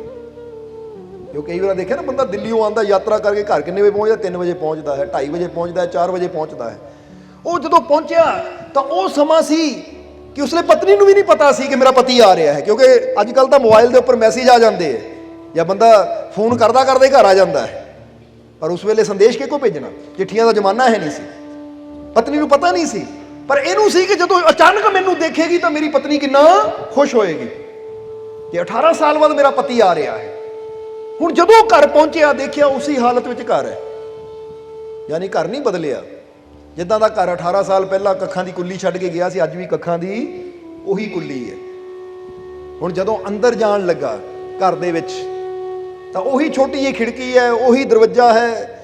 ਗਰਮੀਆਂ 'ਚ ਹਾਲਾਤ ਇਹ ਹੁੰਦੇ ਸੀ ਖਿੜਕੀ ਖੋਲ ਦੇਣੀ, ਠੰਡੀ ਠੰਡੀ ਹਵਾ ਅੰਦਰ ਆਣੀ। ਅੱਜ ਵੀ ਖਿੜਕੀ ਖੁੱਲੀ ਹੋਈ ਹੈ। ਤਾਂ ਇਹਨੇ ਸੋਚਿਆ ਕਿ ਦਰਵਾਜ਼ਾ ਖੋਲ੍ਹਣ ਤੋਂ ਪਹਿਲਾਂ ਦੇਖਾ ਤਾਂ ਸਹੀ ਪਤਨੀ ਕਰ ਕੀ ਰਹੀ ਹੈ। ਇਹਨਾਂ ਖਿੜਕੀ 'ਚੋਂ ਝਾਤੀ ਮਾਰੀ, ਜਦੋਂ ਖਿੜਕੀ 'ਚੋਂ ਝਾਤੀ ਮਾਰੀ ਦੇਖਿਆ ਇਹਦੇ ਪੈਰਾਂ ਥੱਲੇ ਜ਼ਮੀਨ ਨਿਕਲ ਗਈ। ਹੈ ਇਹ ਕੀ? ਦੇਖਿਆ ਕਿ ਉਹਦੀ ਪਤਨੀ ਇੱਕ ਨੌਜਵਾਨ ਦੇ ਨਾਲ ਬਿਸਤਰ ਤੇ ਸੁੱਤੀ ਹੋਈ ਹੈ। ਮਨ ਟੁੱਟ ਗਿਆ ਇਹਦਾ। 18 ਸਾਲ ਮੈਂ ਉਧਰ ਬਾਹਰ ਰਿਹਾ ਤਾਂ ਮੇਰੀ ਪਤਨੀ ਮੇਰੇ ਪਿੱਛੇ ਆਹ ਕੰਮ ਕਰ ਰਹੀ ਹੈ, ਇੱਕ ਨੌਜਵਾਨ ਦੇ ਨਾਲ ਸੁੱਤੀ ਹੋਈ ਹੈ ਬਿਸਤਰ ਤੇ। ਇੰਨਾ ਕ੍ਰੋਧ ਆਇਆ ਕਿ ਉਸੇ ਵੇਲੇ, ਕਿਉਂਕਿ ਪਹਿਲਾ ਸਮਾਂ ਸੀ ਲੋਕ ਤਲਵਾਰਾਂ ਲੈ ਕੇ, ਛੁਰੀਆਂ ਖੰਜਰ ਲੈ ਕੇ ਨਾਲ ਚੱਲਦੇ ਸੀ ਕਿ ਰਸਤੇ 'ਚ ਜੰਗਲੀ ਜਾਨਵਰਾਂ ਤੋਂ ਬਚਾਅ ਦੀ ਖਾਤਰ। ਉਹਨੇ ਆਪਣੀ ਤਲਵਾਰ ਕੱਢੀ ਔਰ ਮਨ 'ਚ ਸੋਚਿਆ ਇਹਨਾਂ ਦੋਨਾਂ ਦੀ ਗਰਦਨ ਹੁਣੀ ਵੱਢ ਦੇਣੀ ਹੈ, ਕਿਉਂਕਿ ਬਰਦਾਸ਼ਤ ਕਰਨਾ ਔਖਾ ਹੋ ਗਿਆ। ਜ਼ਰਾ ਸੋਚੋ, ਇੱਕ ਬੰਦੇ ਵਾਸਤੇ ਤਾਂ ਇਹੀ ਬਰਦਾਸ਼ਤ ਕਰਨਾ ਔਖਾ ਹੋ ਜਾਂਦਾ ਕਿ ਉਹਦੀ ਵਾਈਫ ਜਾਂ ਇੱਕ ਵਾਈਫ ਵਾਸਤੇ ਕਿ ਉਹਦਾ ਪਤੀ ਕਿਸੇ ਹੋਰ ਔਰਤ ਨਾਲ ਖੜਾ ਗੱਲਾਂ ਕਰ ਰਿਹਾ ਹੈ। ਫਿਰ ਇੱਥੇ ਤਾਂ ਗੱਲ ਹੀ ਵਿਸਤਰਦੀ ਹੈ, ਸਮਝਦੇ ਹੋ ਕਿ ਨਹੀਂ? ਜਿੱਦਾਂ ਕਹਿੰਦੇ ਨਾ, ਨੱਥੂ ਲਾਲ ਇੱਕ ਪਾਰਟੀ ਵਿੱਚ ਗਿਆ ਸੀ, ਪਾਰਟੀ 'ਚ ਰਸ਼ ਬਹੁਤ ਸੀ, ਤਾਂ ਦੇਖਿਆ ਉਹਨਾਂ ਉਹਦੀ ਘਰ ਵਾਲੀ ਲੱਭ ਰਹੀ ਸੀ ਉਹਨੂੰ, ਪਤਾ ਨਹੀਂ ਕਿੱਥੇ ਚਲੀ ਗਈ, ਕਿੱਥੇ ਗੁਆਚ ਗਈ। ਆਖਰ ਉਹ ਇੱਕ ਔਰਤ ਦੇ ਕੋਲ ਗਿਆ ਔਰ ਜਾ ਕੇ ਕਹਿੰਦਾ, ਭੈਣ ਜੀ ਨਾ 2 ਮਿੰਟ ਮੇਰੇ ਨਾਲ ਹੱਸ ਕੇ ਗੱਲਾਂ ਕਰੋਗੇ? ਔਰਤ ਕਹਿੰਦੀ, ਕੀ ਗੱਲ ਭਾਈ ਸਾਹਿਬ? ਕਿਉਂਕਿ ਇੱਕ ਤਾਂ ਭੈਣ ਜੀ ਕਹਿਤਾ, ਹੁਣ ਭੈਣ ਜੀ ਕਹਿਣ ਨਾਲ ਅਗਲੀ ਕੋਈ ਸ਼ੱਕ ਵੀ ਨਹੀਂ ਹੋਇਆ, ਕਿਉਂਕਿ ਪਹਿਲੇ ਉਹਨਾਂ ਕਹਿਤਾ ਭੈਣ ਜੀ। ਤਾਂ ਫਿਰ ਉਹਨਾਂ ਪੁੱਛਿਆ, ਹਾਂਜੀ ਭਾਈ ਸਾਹਿਬ ਦੱਸੋ ਕਿਉਂ? ਉਹ ਕਹਿੰਦਾ, ਨਹੀਂ ਮੈਂ ਦਰਅਸਲ 1 ਘੰਟਾ ਹੋ ਗਿਆ ਆਪਣੀ ਘਰ ਵਾਲੀ ਨੂੰ ਲੱਭਦਿਆਂ, ਉਹ ਪਤਾ ਨਹੀਂ ਕਿੱਥੇ ਗਈ ਹੈ, ਪਰ ਤੁਸੀਂ 5 ਮਿੰਟ ਹੱਸ ਕੇ ਮੇਰੇ ਨਾਲ ਗੱਲਾਂ ਕਰ ਦਿਓ ਨਾ, ਆਪੇ ਮੇਰੇ ਕੋਲ ਆ ਜਾਣਾ, ਕਿਉਂਕਿ ਫਿਰ ਜਿੱਥੇ ਮਰਜ਼ੀ ਹੋਏਗੀ ਉਹਨੇ ਆਪੇ ਆ ਜਾਣਾ ਹੈ ਕਿ ਲੈ ਵੀ ਪਤਾ ਨਹੀਂ ਕਿਹੜੀ ਔਰਤ ਨਾਲ ਹੱਸ ਕੇ ਗੱਲਾਂ ਕਰਨ ਲੱਗਾ ਹੈ। ਸਮਝਦੇ ਹੋ ਕਿ ਨਹੀਂ? ਉਹ ਵਾਕਿਆ ਹੀ ਹੋਇਆ। ਫਿਰ ਉਹ ਔਰਤ ਨੇ 5 ਮਿੰਟ ਹੀ ਗੱਲਾਂ ਕੀਤੀਆਂ ਹੱਸ ਕੇ, ਉਹਦੀ ਘਰ ਵਾਲੀ ਦੌੜੀ ਆਈ, ਗੁੱਸੇ ਨਾਲ ਦੇਖਣ ਲੱਗ ਪਈ। ਚਲੋ ਘਰ ਦੱਸਦੀ ਹਾਂ ਤੁਹਾਨੂੰ ਮੈਂ। ਹਾਲਾਤ ਇਦਾਂ ਦੇ ਹੁੰਦੇ ਆ, ਬਰਦਾਸ਼ਤ ਕਰਨਾ ਔਖਾ ਹੋ ਜਾਂਦਾ ਹੈ। ਪਰ ਇੱਕ ਗੱਲ ਹਮੇਸ਼ਾ ਯਾਦ ਰੱਖੋ, ਜਿੱਥੇ ਸੱਚਾ ਪਿਆਰ ਹੁੰਦਾ ਨਾ ਉੱਥੇ ਸ਼ੰਕਾ ਨਹੀਂ ਹੁੰਦੀ, ਔਰ ਜਿੱਥੇ ਸ਼ੰਕਾ ਹੋਵੇ ਉੱਥੇ ਪਿਆਰ ਨਹੀਂ ਹੁੰਦਾ। ਕਿਉਂਕਿ ਅੱਜ ਕੱਲ੍ਹ ਦਾ ਪਿਆਰ ਵੀ ਪਤਾ ਕਿੱਦਾਂ ਦਾ ਹੈ। ਕਹਿੰਦੇ ਇੱਕ ਵਾਰ ਇੱਕ ਨੌਜਵਾਨ ਘਰੋਂ ਤੁਰਿਆ ਜਾ ਰਿਹਾ ਹੈ। ਹੁਣ ਤੁਹਾਨੂੰ ਸੱਚੇ ਇਸ਼ਕ ਦੀ ਗੱਲ ਵੀ ਦੱਸ ਦਈਏ। ਇੱਕ ਨੌਜਵਾਨ ਘਰੋਂ ਜਾ ਰਿਹਾ ਹੈ, ਅਚਾਨਕ ਜਾਂਦੇ ਜਾਂਦੇ ਤੇ ਇੱਕ ਔਰਤ ਤੇ ਨਜ਼ਰ ਗਈ, ਬੜੀ ਸੁੰਦਰ ਔਰਤ ਹੈ। ਔਰ ਜਦੋਂ ਉਹਨੂੰ ਦੇਖਿਆ ਤਾਂ ਆਸ਼ਿਕ ਹੋ ਗਿਆ ਕਿ ਇਹ ਹੈ ਮੇਰਾ ਸੱਚਾ ਪਿਆਰ, ਔਰ ਉਹਦੇ ਮਗਰ ਮਗਰ ਤੁਰ ਪਿਆ। औरत अगे अगे जा रही है, वो भी मगर मगर जा रहा है। औरत बाजार चों निकली बियावान की तरफ जा रही है, वो भी मगर मगर जा रहा है। तो औरत को भी पता लग गया कि एक नौजवान मेरे पिछे आ रहा है, इसका मतलब मेरे ते आशिक हो गया है। अगे औरत जा रही है, औरत ने जाके अगे एक नदी सी, औरत को तैरना आंदा सी, नदी छाल मारी, तैर के पार हो गई। इन्हें भी जो देखिया मेरा इश्क नदी चला गया, नदी तो पार चला गया, इन्हें तैरना नहीं आता सी, इन्हें भी छाल मारती नदी च। चंगे गोते लगे पर हथ पैर मारदा मारदा उधर पहुंच गया, हथ पैर मारदा मारदा उत्थे पहुंच गया। जदों नदी पार करके पहुंच गया, गोते खांदा खांदा पार लगा तो औरत सामने खड़ी है। औरत कहती इधर आओ। हाँ जी दसो मेरे मगर मगर की कर रहे हो? कहता जी मैं तुहाडा सच्चा आशिक, मेरे वर्गा आशिक ना कोई होया तो ना ही कोई होना है। देखो मैनू तैरना नहीं आता पर तुहाडी खातर मैं नदी च भी छाल मार दी, मसी डुबदा डुबदा मरनों बचिया, मैं परवाह नहीं की, मैं जिंदगी की भी तुहाडे पिछे आ गया। मैं इन्ना प्यार करता, इस तो ज्यादा होर प्यार तुहानू कौन करेगा? औरत कहती अच्छा सच्ची मेरे नाल बहुत प्यार है? वो कहता हाँ जान तो भी ज्यादा प्यार है। औरत कहती अच्छा ओ देखो पिछे, ये दुनिया की सब तो सुंदर औरत आ रही है, वो देखो पिछे। जिद्दी उन्हें पिछे मुड़ के देखिया, नाल ही ने पट के चपेड़ मारी ਉਹਦੇ ਮੂੰਹ ਤੇ। ਕਹਿੰਦੀ ਆ ਇਸ਼ਕ ਹੈ ਤੇਰਾ, ਆ ਪਿਆਰ ਹੈ ਤੇਰਾ, ਕਿ ਜਿਹੜੇ ਸੱਚੇ ਆਸ਼ਿਕ ਹੁੰਦੇ ਆ ਉਹਨਾਂ ਕੋਲ ਦੂਜੀ ਆਪਸ਼ਨ ਹੁੰਦੀ ਨਹੀਂ ਹੈ। ਫਿਰ ਉਹ ਕਹਿੰਦੇ ਆ ਕਿ ਹੁਣ ਐਸਾ ਨਹੀਂ ਯਾਰ ਬਟਾਣਾ, ਭਾਵੇਂ ਸੋਹਣੇ ਮਿਲਣ ਹਜ਼ਾਰਾਂ, ਜੋ ਕਰਨਾ ਹੈ ਇਸ ਇੱਕ ਨੇ ਉਹ ਕਰਨਾ ਨਹੀਂ ਹਜ਼ਾਰਾਂ। ਇਹ ਤੈਨੂੰ ਇਸ਼ਕ ਨਹੀਂ ਹੈ ਮੇਰੇ ਨਾਲ, ਇਹ ਤੈਨੂੰ ਸੋਹਣੀ ਸੂਰਤ ਨਾਲ ਇਸ਼ਕ ਹੈ। ਔਰ ਜਦੋਂ ਮੇਰੇ ਤੋਂ ਵੀ ਸੋਹਣੀ ਕੋਈ ਹੋਰ ਮਿਲ ਗਈ ਤਾਂ ਜਿੱਦਾਂ ਹੁਣ ਤੂੰ ਪਿੱਛੇ ਦੇਖਣ ਲੱਗ ਪਿਆ, ਤਾਂ ਜੇ ਵਾਕਈ ਤੈਨੂੰ ਮੇਰੇ ਨਾਲ ਇਸ਼ਕ ਹੁੰਦਾ ਤਾਂ ਤੈਨੂੰ ਇੱਕੋ ਹੀ ਗੱਲ ਕਹਿਣੀ, ਤੇਰੇ ਅੰਦਰੋਂ ਆਵਾਜ਼ ਆਣੀ ਸੀ ਹੁਣ ਮੈਂ ਕਿਸੇ ਹੋਰ ਨੂੰ ਕੀ ਦੇਖਣਾ, ਮੈਂ ਤਾਂ ਪਿਆਰ ਤੇਰੇ ਨਾਲ ਕਰਦਾ। ਜਿੱਦਾਂ ਮਜਨੂ ਨੇ ਕਿਹਾ ਨਾ, ਜਦੋਂ ਕਹਿੰਦੇ ਬਾਦਸ਼ਾਹ ਨੇ ਮਜਨੂ ਨੂੰ ਕਿਹਾ, ਉਹ ਲੈਲਾ ਤਾਂ ਸਾਂਭਲੀ ਹੈ, ਕਾਲੀ ਹੈ, ਛੱਡ ਆ ਮੈਂ ਤੇਰੇ ਸਾਹਮਣੇ ਸੁੰਦਰ ਤੋਂ ਸੁੰਦਰ ਲੜਕੀਆਂ ਖੜੀਆਂ ਕਰ ਰਿਹਾ ਹਾਂ, ਜਿਹੜੀ ਇਹਨਾਂ ਚੋਂ ਤੈਨੂੰ ਪਸੰਦ ਆਂਦੀ ਮੈਂ ਉਹਨਾਂ ਤੇਰਾ ਨਿਕਾਹ ਕਰ ਦੂੰ, ਸ਼ਾਦੀ ਕਰ ਦੂੰ। ਤਾਂ ਮਜਨੂ ਦੇ ਸਾਹਮਣੇ ਜਦੋਂ ਸੁੰਦਰ ਤੋਂ ਸੁੰਦਰ ਮਹਿਲ ਦੇ ਵਿੱਚ ਬਾਦਸ਼ਾਹ ਨੇ ਔਰਤਾਂ ਖੜੀਆਂ ਕਰ ਦਿੱਤੀਆਂ ਕਿ ਛੱਡ ਦੀਵਾਨੀਆਂ ਦੀ ਤਰ੍ਹਾਂ ਲੈਲਾ ਲੈਲਾ ਕਰਨਾ, ਪਾਗਲ ਹੋ ਕੇ ਆਪਣੀ ਜ਼ਿੰਦਗੀ ਨੂੰ ਬਰਬਾਦ ਕਰਨਾ, ਛੱਡ ਇਹਨਾਂ ਚੋਂ ਇੱਕ ਪਸੰਦ ਕਰ ਲੈ, ਤੇਰੀ ਸ਼ਾਦੀ ਹੁਣੇ ਕਰ ਦੂੰ। ਤਾਂ ਮਜਨੂ ਨੇ ਸਾਰੀਆਂ ਨੂੰ ਦੇਖਿਆ, ਵਾਕਈ ਲੈਲਾ ਤਾਂ ਬਹੁਤ ਸੁੰਦਰ ਸੀ ਅਗਰ ਸਰੀਰਕ ਤੌਰ ਤੇ ਦੇਖਿਆ ਜਾਵੇ, ਰੰਗ ਵੀ ਸੋਹਣੇ ਸੀ, ਚਿੱਟੇ ਸੀ, ਨੈਣ ਨਕਸ਼ ਵੀ ਅੱਛੇ ਸੀ। ਪਰ ਮਜਨੂ ਨੇ ਦੇਖਿਆ ਨਾਲੇ ਅੱਖਾਂ 'ਚ ਪਾਣੀ ਆ ਗਿਆ। ਕਹਿੰਦੇ ਬਾਦਸ਼ਾਹ ਇਹਨਾਂ 'ਚੋਂ ਕੋਈ ਵੀ ਮੇਰੀ ਲੈਲਾ ਨਹੀਂ ਹੈ, ਉਹਦੇ ਵਰਗੀ ਸੋਹਣੀ ਕੋਈ ਹੈ ਹੀ ਨਹੀਂ। ਤਾਂ ਉਸ ਵੇਲੇ ਉਹ ਕਹਿੰਦੇ ਲੈਲਾ ਤਾਂ ਕਾਲੀ ਹੈ। ਤਾਂ ਫਿਰ ਇੱਥੇ ਇੱਕ ਸ਼ੇਰ ਵੀ ਬਣਿਆ ਹੈ ਕਿ ਕਿਸੇ ਨੇ ਆਖਿਆ ਮਜਨੂ ਨੂੰ ਤੇਰੀ ਲੈਲਾ ਕਾਲੀ, ਮਜਨੂ ਨੇ ਜਵਾਬ ਦਿੱਤਾ ਤੇਰੀ ਅੱਖ ਨਹੀਂ ਦੇਖਣ ਵਾਲੀ। ਕੁਰਾਨ ਸ਼ਰੀਫ ਦੇ ਪੰਨੇ ਚਿੱਟੇ ਉੱਤੇ ਸ਼ਾਹੀ ਕਾਲੀ, ਉਹ ਬੁੱਲੇ ਸ਼ਾਹ ਜਦ ਦਿਲ ਮਿਲ ਜਾਂਦੇ ਫਿਰ ਕੀ ਗੋਰੀ ਕੀ। ਕਹਿੰਦੇ ਗੱਲ ਤਾਂ ਦਿਲ ਮਿਲਣ ਦੀ ਹੁੰਦੀ, ਉੱਥੇ ਰੰਗ ਨਹੀਂ ਦੇਖੇ ਜਾਂਦੇ। ਜੇ ਰੰਗ ਦੇਖ ਕੇ ਪਿਆਰ ਕੀਤਾ ਜਾਵੇ ਤੇ ਇਹਦਾ ਮਤਲਬ ਪਿਆਰ ਰੰਗ ਨਾਲ ਹੀ ਹੈ, ਸੱਚਾ ਇਸ਼ਕ ਤਾਂ ਹਾਲੇ ਹੋਇਆ ਹੀ ਨਹੀਂ। ਇਸ ਲਈ ਸਮਝਣ ਵਾਲੀ ਗੱਲ ਹੈ ਕਿ ਮਜਨੂ ਵਰਗੇ ਆਸ਼ਿਕ ਤਾਂ ਕਹਿੰਦੇ ਇੱਕ ਮਿਲ ਗਿਆ ਤਾਂ ਹੁਣ ਦੂਜੇ ਵੱਲ ਕੀ ਤੱਕਣਾ। ਪਰ ਇੱਥੇ ਤਾਂ ਉਹੀ ਗੱਲ, ਉਹਨਾਂ ਵੱਟ ਕੇ ਔਰਤ ਨੇ ਚਪੇੜ ਮਾਰੀ। ਕਹਿੰਦੇ ਜਿਹੜੇ ਸੱਚੇ ਆਸ਼ਿਕ ਹੁੰਦੇ ਉਹਨਾਂ ਕੋਲ ਦੂਜੀ ਆਪਸ਼ਨ ਤਾਂ ਹੁੰਦੀ ਨਹੀਂ ਹੈ। ਪਰ ਇੱਥੇ ਹਰ ਕੋਈ ਅੱਜ ਦੋ ਆਪਸ਼ਨਾਂ ਕੀ ਚਾਰ ਚਾਰ ਆਪਸ਼ਨਾਂ ਲਈ ਫਿਰਦਾ ਹੈ। ਆ ਨਾ ਸਹੀ ਤਾਂ ਉਹ ਸਹੀ, ਉਹ ਸਹੀ, ਉਹ ਨਾ ਸਹੀ ਤਾਂ ਉਹ ਸਹੀ। ਇਸ਼ਕ ਤਾਂ ਹੁੰਦਾ ਹੈ ਤਾਂ ਫਿਰ ਇੱਦਾਂ ਹੁੰਦਾ ਕਿ ਫਿਰ ਬੰਦੇ ਦਾ ਧਿਆਨ ਦੂਜੇ ਵੱਲ ਜਾਂਦਾ ਹੀ ਨਹੀਂ ਹੈ। ਉਹ ਹੁੰਦਾ ਸੱਚਾ ਇਸ਼ਕ, ਉਹਨੂੰ ਕਹਿੰਦੇ ਇਸ਼ਕ ਹਕੀਕੀ। ਤੇਰਾ ਸਮਝਣਾ ਇਸ ਚੀਜ਼ ਨੂੰ। ਇਸ ਲਈ ਇਸ ਆਦਮੀ ਨੇ ਜਦੋਂ ਦੇਖਿਆ ਕਿ ਮੇਰੀ ਔਰਤ ਇੱਕ ਨੌਜਵਾਨ ਦੇ ਨਾਲ ਸੁੱਤੀ ਹੋਈ ਹੈ, ਕ੍ਰੋਧ ਇੰਨਾ ਆ ਗਿਆ, ਤਲਵਾਰ ਕੱਢ ਲਈ। ਤਲਵਾਰ ਕੱਢ ਲਈ ਕਿ ਹੁਣੇ ਜਾ ਕੇ ਦੋਨਾਂ ਦੀ ਗਰਦਨ ਉਡਾ ਦੇਣੀ ਹੈ, ਕਤਲ ਕਰ ਦੇਣਾ ਇਹਨਾਂ ਨੂੰ। ਗੁੱਸੇ ਜਦੋਂ ਖਿੜਕੀ ਤੋਂ ਦਰਵਾਜ਼ੇ ਦੀ ਤਰਫ ਵਧਿਆ ਤਾਂ ਉਸ ਵੇਲੇ ਉਹਨੂੰ ਉਹ ਫਕੀਰ ਦੇ ਵਚਨ ਯਾਦ ਆਏ, ਉਹ ਪਰਚੀ ਯਾਦ ਆਈ ਜੋ ਜੇਬ 'ਚ ਪਾਈ ਸੀ ਕਿ ਫਕੀਰ ਨੇ ਕਿਹਾ ਸਿਰਫ ਪੜ੍ਹੀ ਨਾ, ਇਹ ਤੇ ਲਾਗੂ ਵੀ ਇਹਨੂੰ ਕਰਨਾ ਹੈ ਤੇ ਅਮਲ ਵੀ ਕਰਨਾ ਹੈ ਕਿ ਗੁੱਸੇ 'ਚ ਆ ਕੇ ਕੋਈ ਵੀ ਫੈਸਲਾ ਜਲਦਬਾਜ਼ੀ 'ਚ ਨਹੀਂ ਲੈਣਾ। ਪਹਿਲਾਂ ਗੱਲ ਨੂੰ ਸੁਣੋ, ਸਮਝੋ, ਫਿਰ ਫੈਸਲਾ ਕਰੋ। ਹੁਣ ਇੱਥੇ ਇਹਨੂੰ ਵੀ ਆਇਆ ਕਿ ਮੈਂ ਗੁੱਸੇ 'ਚ ਆ ਕੇ ਤਲਵਾਰ ਕੱਢ ਲਈ, ਫੈਸਲਾ ਲੈ ਲਿਆ, ਕਤਲ ਕਰ ਦੇਣਾ ਇਹਨਾਂ ਨੂੰ। ਪਰ ਫਕੀਰਾਂ ਨੇ ਕਿਹਾ ਸੀ, ਮਹਾਤਮਾ ਨੇ ਕਿਹਾ ਸੀ, ਕੋਈ ਵੀ ਫੈਸਲਾ ਜਲਦਬਾਜ਼ੀ 'ਚ ਨਹੀਂ ਲੈਣਾ, ਉਹਨੂੰ ਸੁਣਨੀ ਹੈ ਗੱਲ, ਸਮਝਣਾ ਹੈ। ਯਾਨੀ ਗੱਲ ਨੂੰ ਸੁਣੋ, ਸਮਝੋ, ਫਿਰ ਫੈਸਲਾ ਲਓ ਕਿ ਹੁਣ ਮੈਂ ਸੁਣ ਵੀ ਲਿਆ, ਸਮਝ ਵੀ ਲਿਆ, ਹੁਣ ਮੈਂ ਫੈਸਲਾ ਲੈਣਾ ਮੈਂ ਕਰਨਾ ਕੀ ਹੈ। ਸਮਝਦੇ ਹੋ ਕਿ ਨਹੀਂ? ਕਹਿੰਦੇ ਜਦੋਂ ਬਚਨ ਯਾਦ ਆਇਆ ਤਲਵਾਰ ਵਾਪਸ ਪਾ ਲਈ ਕਿ ਸ਼ਾਂਤੀ ਨਾਲ। ਪਹਿਲਾਂ ਗੱਲ ਸੁਣਾ ਇਹਦੀ, ਸਮਝ ਲਵਾਂ। ਕਤਲ ਤਾਂ ਜਦੋਂ ਮਰਜ਼ੀ ਕਰ ਦੂੰ, ਤਲਵਾਰ ਮੇਰੇ ਕੋਲ ਹੈ, ਹੁਣ ਮਾਰ ਦੇਵਾਂ ਚਾਹੇ ਅੱਧਾ ਘੰਟਾ ਰੁਕ ਕੇ ਮਾਰ ਦੇਵਾਂ, ਉਹ ਤਾਂ ਮੇਰੇ ਹੱਥ 'ਚ ਹੈ। ਪਹਿਲਾਂ ਗੱਲ ਤਾਂ ਸੁਣ ਲਵਾਂ। ਕਹਿੰਦੇ ਦਰਵਾਜ਼ਾ ਖੜਕਾਇਆ, ਕੁੰਡੀ ਲੱਗੀ ਸੀ ਅੰਦਰੋਂ, ਦਰਵਾਜ਼ਾ ਖੜਕਾਇਆ। ਔਰਤ ਨੇ ਜਦੋਂ ਦਰਵਾਜ਼ਾ ਖੋਲ੍ਹਿਆ, ਸਾਹਮਣੇ ਆਪਣੀ ਪਤੀ ਨੂੰ ਦੇਖਿਆ ਤਾਂ ਅੱਖਾਂ 'ਚ ਆਂਸੂ ਆ ਗਏ। ਇੰਨੀ ਖੁਸ਼ ਕਿ ਆਪਣੇ ਪਤੀ ਨੂੰ ਘੁੱਟ ਕੇ ਗਲ ਨਾਲ ਲਾ ਲਿਆ ਕਿ ਸਵਾਮੀ ਤੁਸੀਂ ਇੰਨੇ ਸਾਲਾਂ ਬਾਅਦ ਅੱਜ ਮੇਰਾ ਦਿਲ ਖੁਸ਼ ਹੋ ਗਿਆ।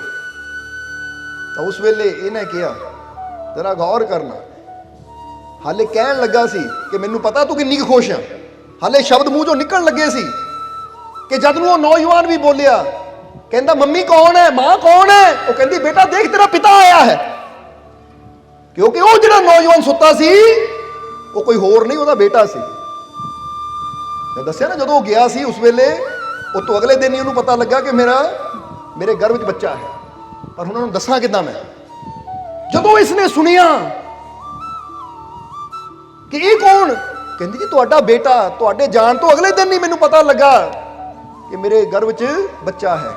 ਤਾਂ ਹੁਣ ਮੈਂ ਤੁਹਾਨੂੰ ਕਿੱਦਾਂ ਸੰਦੇਸ਼ ਦਿੰਦੀ? ਮੈਨੂੰ ਤਾਂ ਪਤਾ ਵੀ ਨਹੀਂ ਸੀ ਤੁਸੀਂ ਗਏ ਕਿੱਥੇ ਹੋ, ਨਾ ਕੋਈ ਤੁਹਾਡਾ ਪਤਾ, ਨਾ ਕੋਈ ਏਰੀਆ ਦਾ ਪਤਾ ਕਿ ਕਿਹੜੇ ਪਿੰਡ ਗਏ ਹੋ, ਕਿਹੜੇ ਸ਼ਹਿਰ ਗਏ ਹੋ, ਕਿਹੜੇ ਨਗਰ 'ਚ ਗਏ ਹੋ, ਕਿੱਥੇ ਕੰਮ ਕਰਦੇ ਹੋ, ਨਾ ਹੀ ਤੁਸੀਂ ਕੋਈ ਸੰਦੇਸ਼ ਭੇਜਿਆ। ਮੈਂ ਤੁਹਾਡੇ ਤੱਕ ਖਬਰ ਕਿੱਦਾਂ ਪਹੁੰਚਾਉਂਦੀ? ਬਸ ਕੱਲੀ ਨੇ ਬੜੀ ਮੁਸ਼ਕਿਲ ਇਹਨੂੰ ਪਾਲ ਪਲੋਸ ਕੇ ਐਡਾ ਕਰ ਦਿੱਤਾ। ਹੁਣ ਤੁਸੀਂ ਆ ਗਏ, ਹੁਣ ਸੰਭਾਲੋ ਆਪਣੇ ਬੇਟੇ ਨੂੰ, ਸੰਭਾਲੋ ਹੁਣ। ਕਹਿੰਦੇ ਬੇਟੇ ਨੇ ਵੀ ਘੁੱਟ ਕੇ ਬਾਪ ਨੂੰ ਗਲ ਨਾਲ ਲਾ ਲਿਆ, ਪਿਤਾ ਜੀ। ਔਰ ਬਾਪ ਦੀਆਂ ਅੱਖਾਂ 'ਚ ਪਾਣੀ ਆ ਗਿਆ।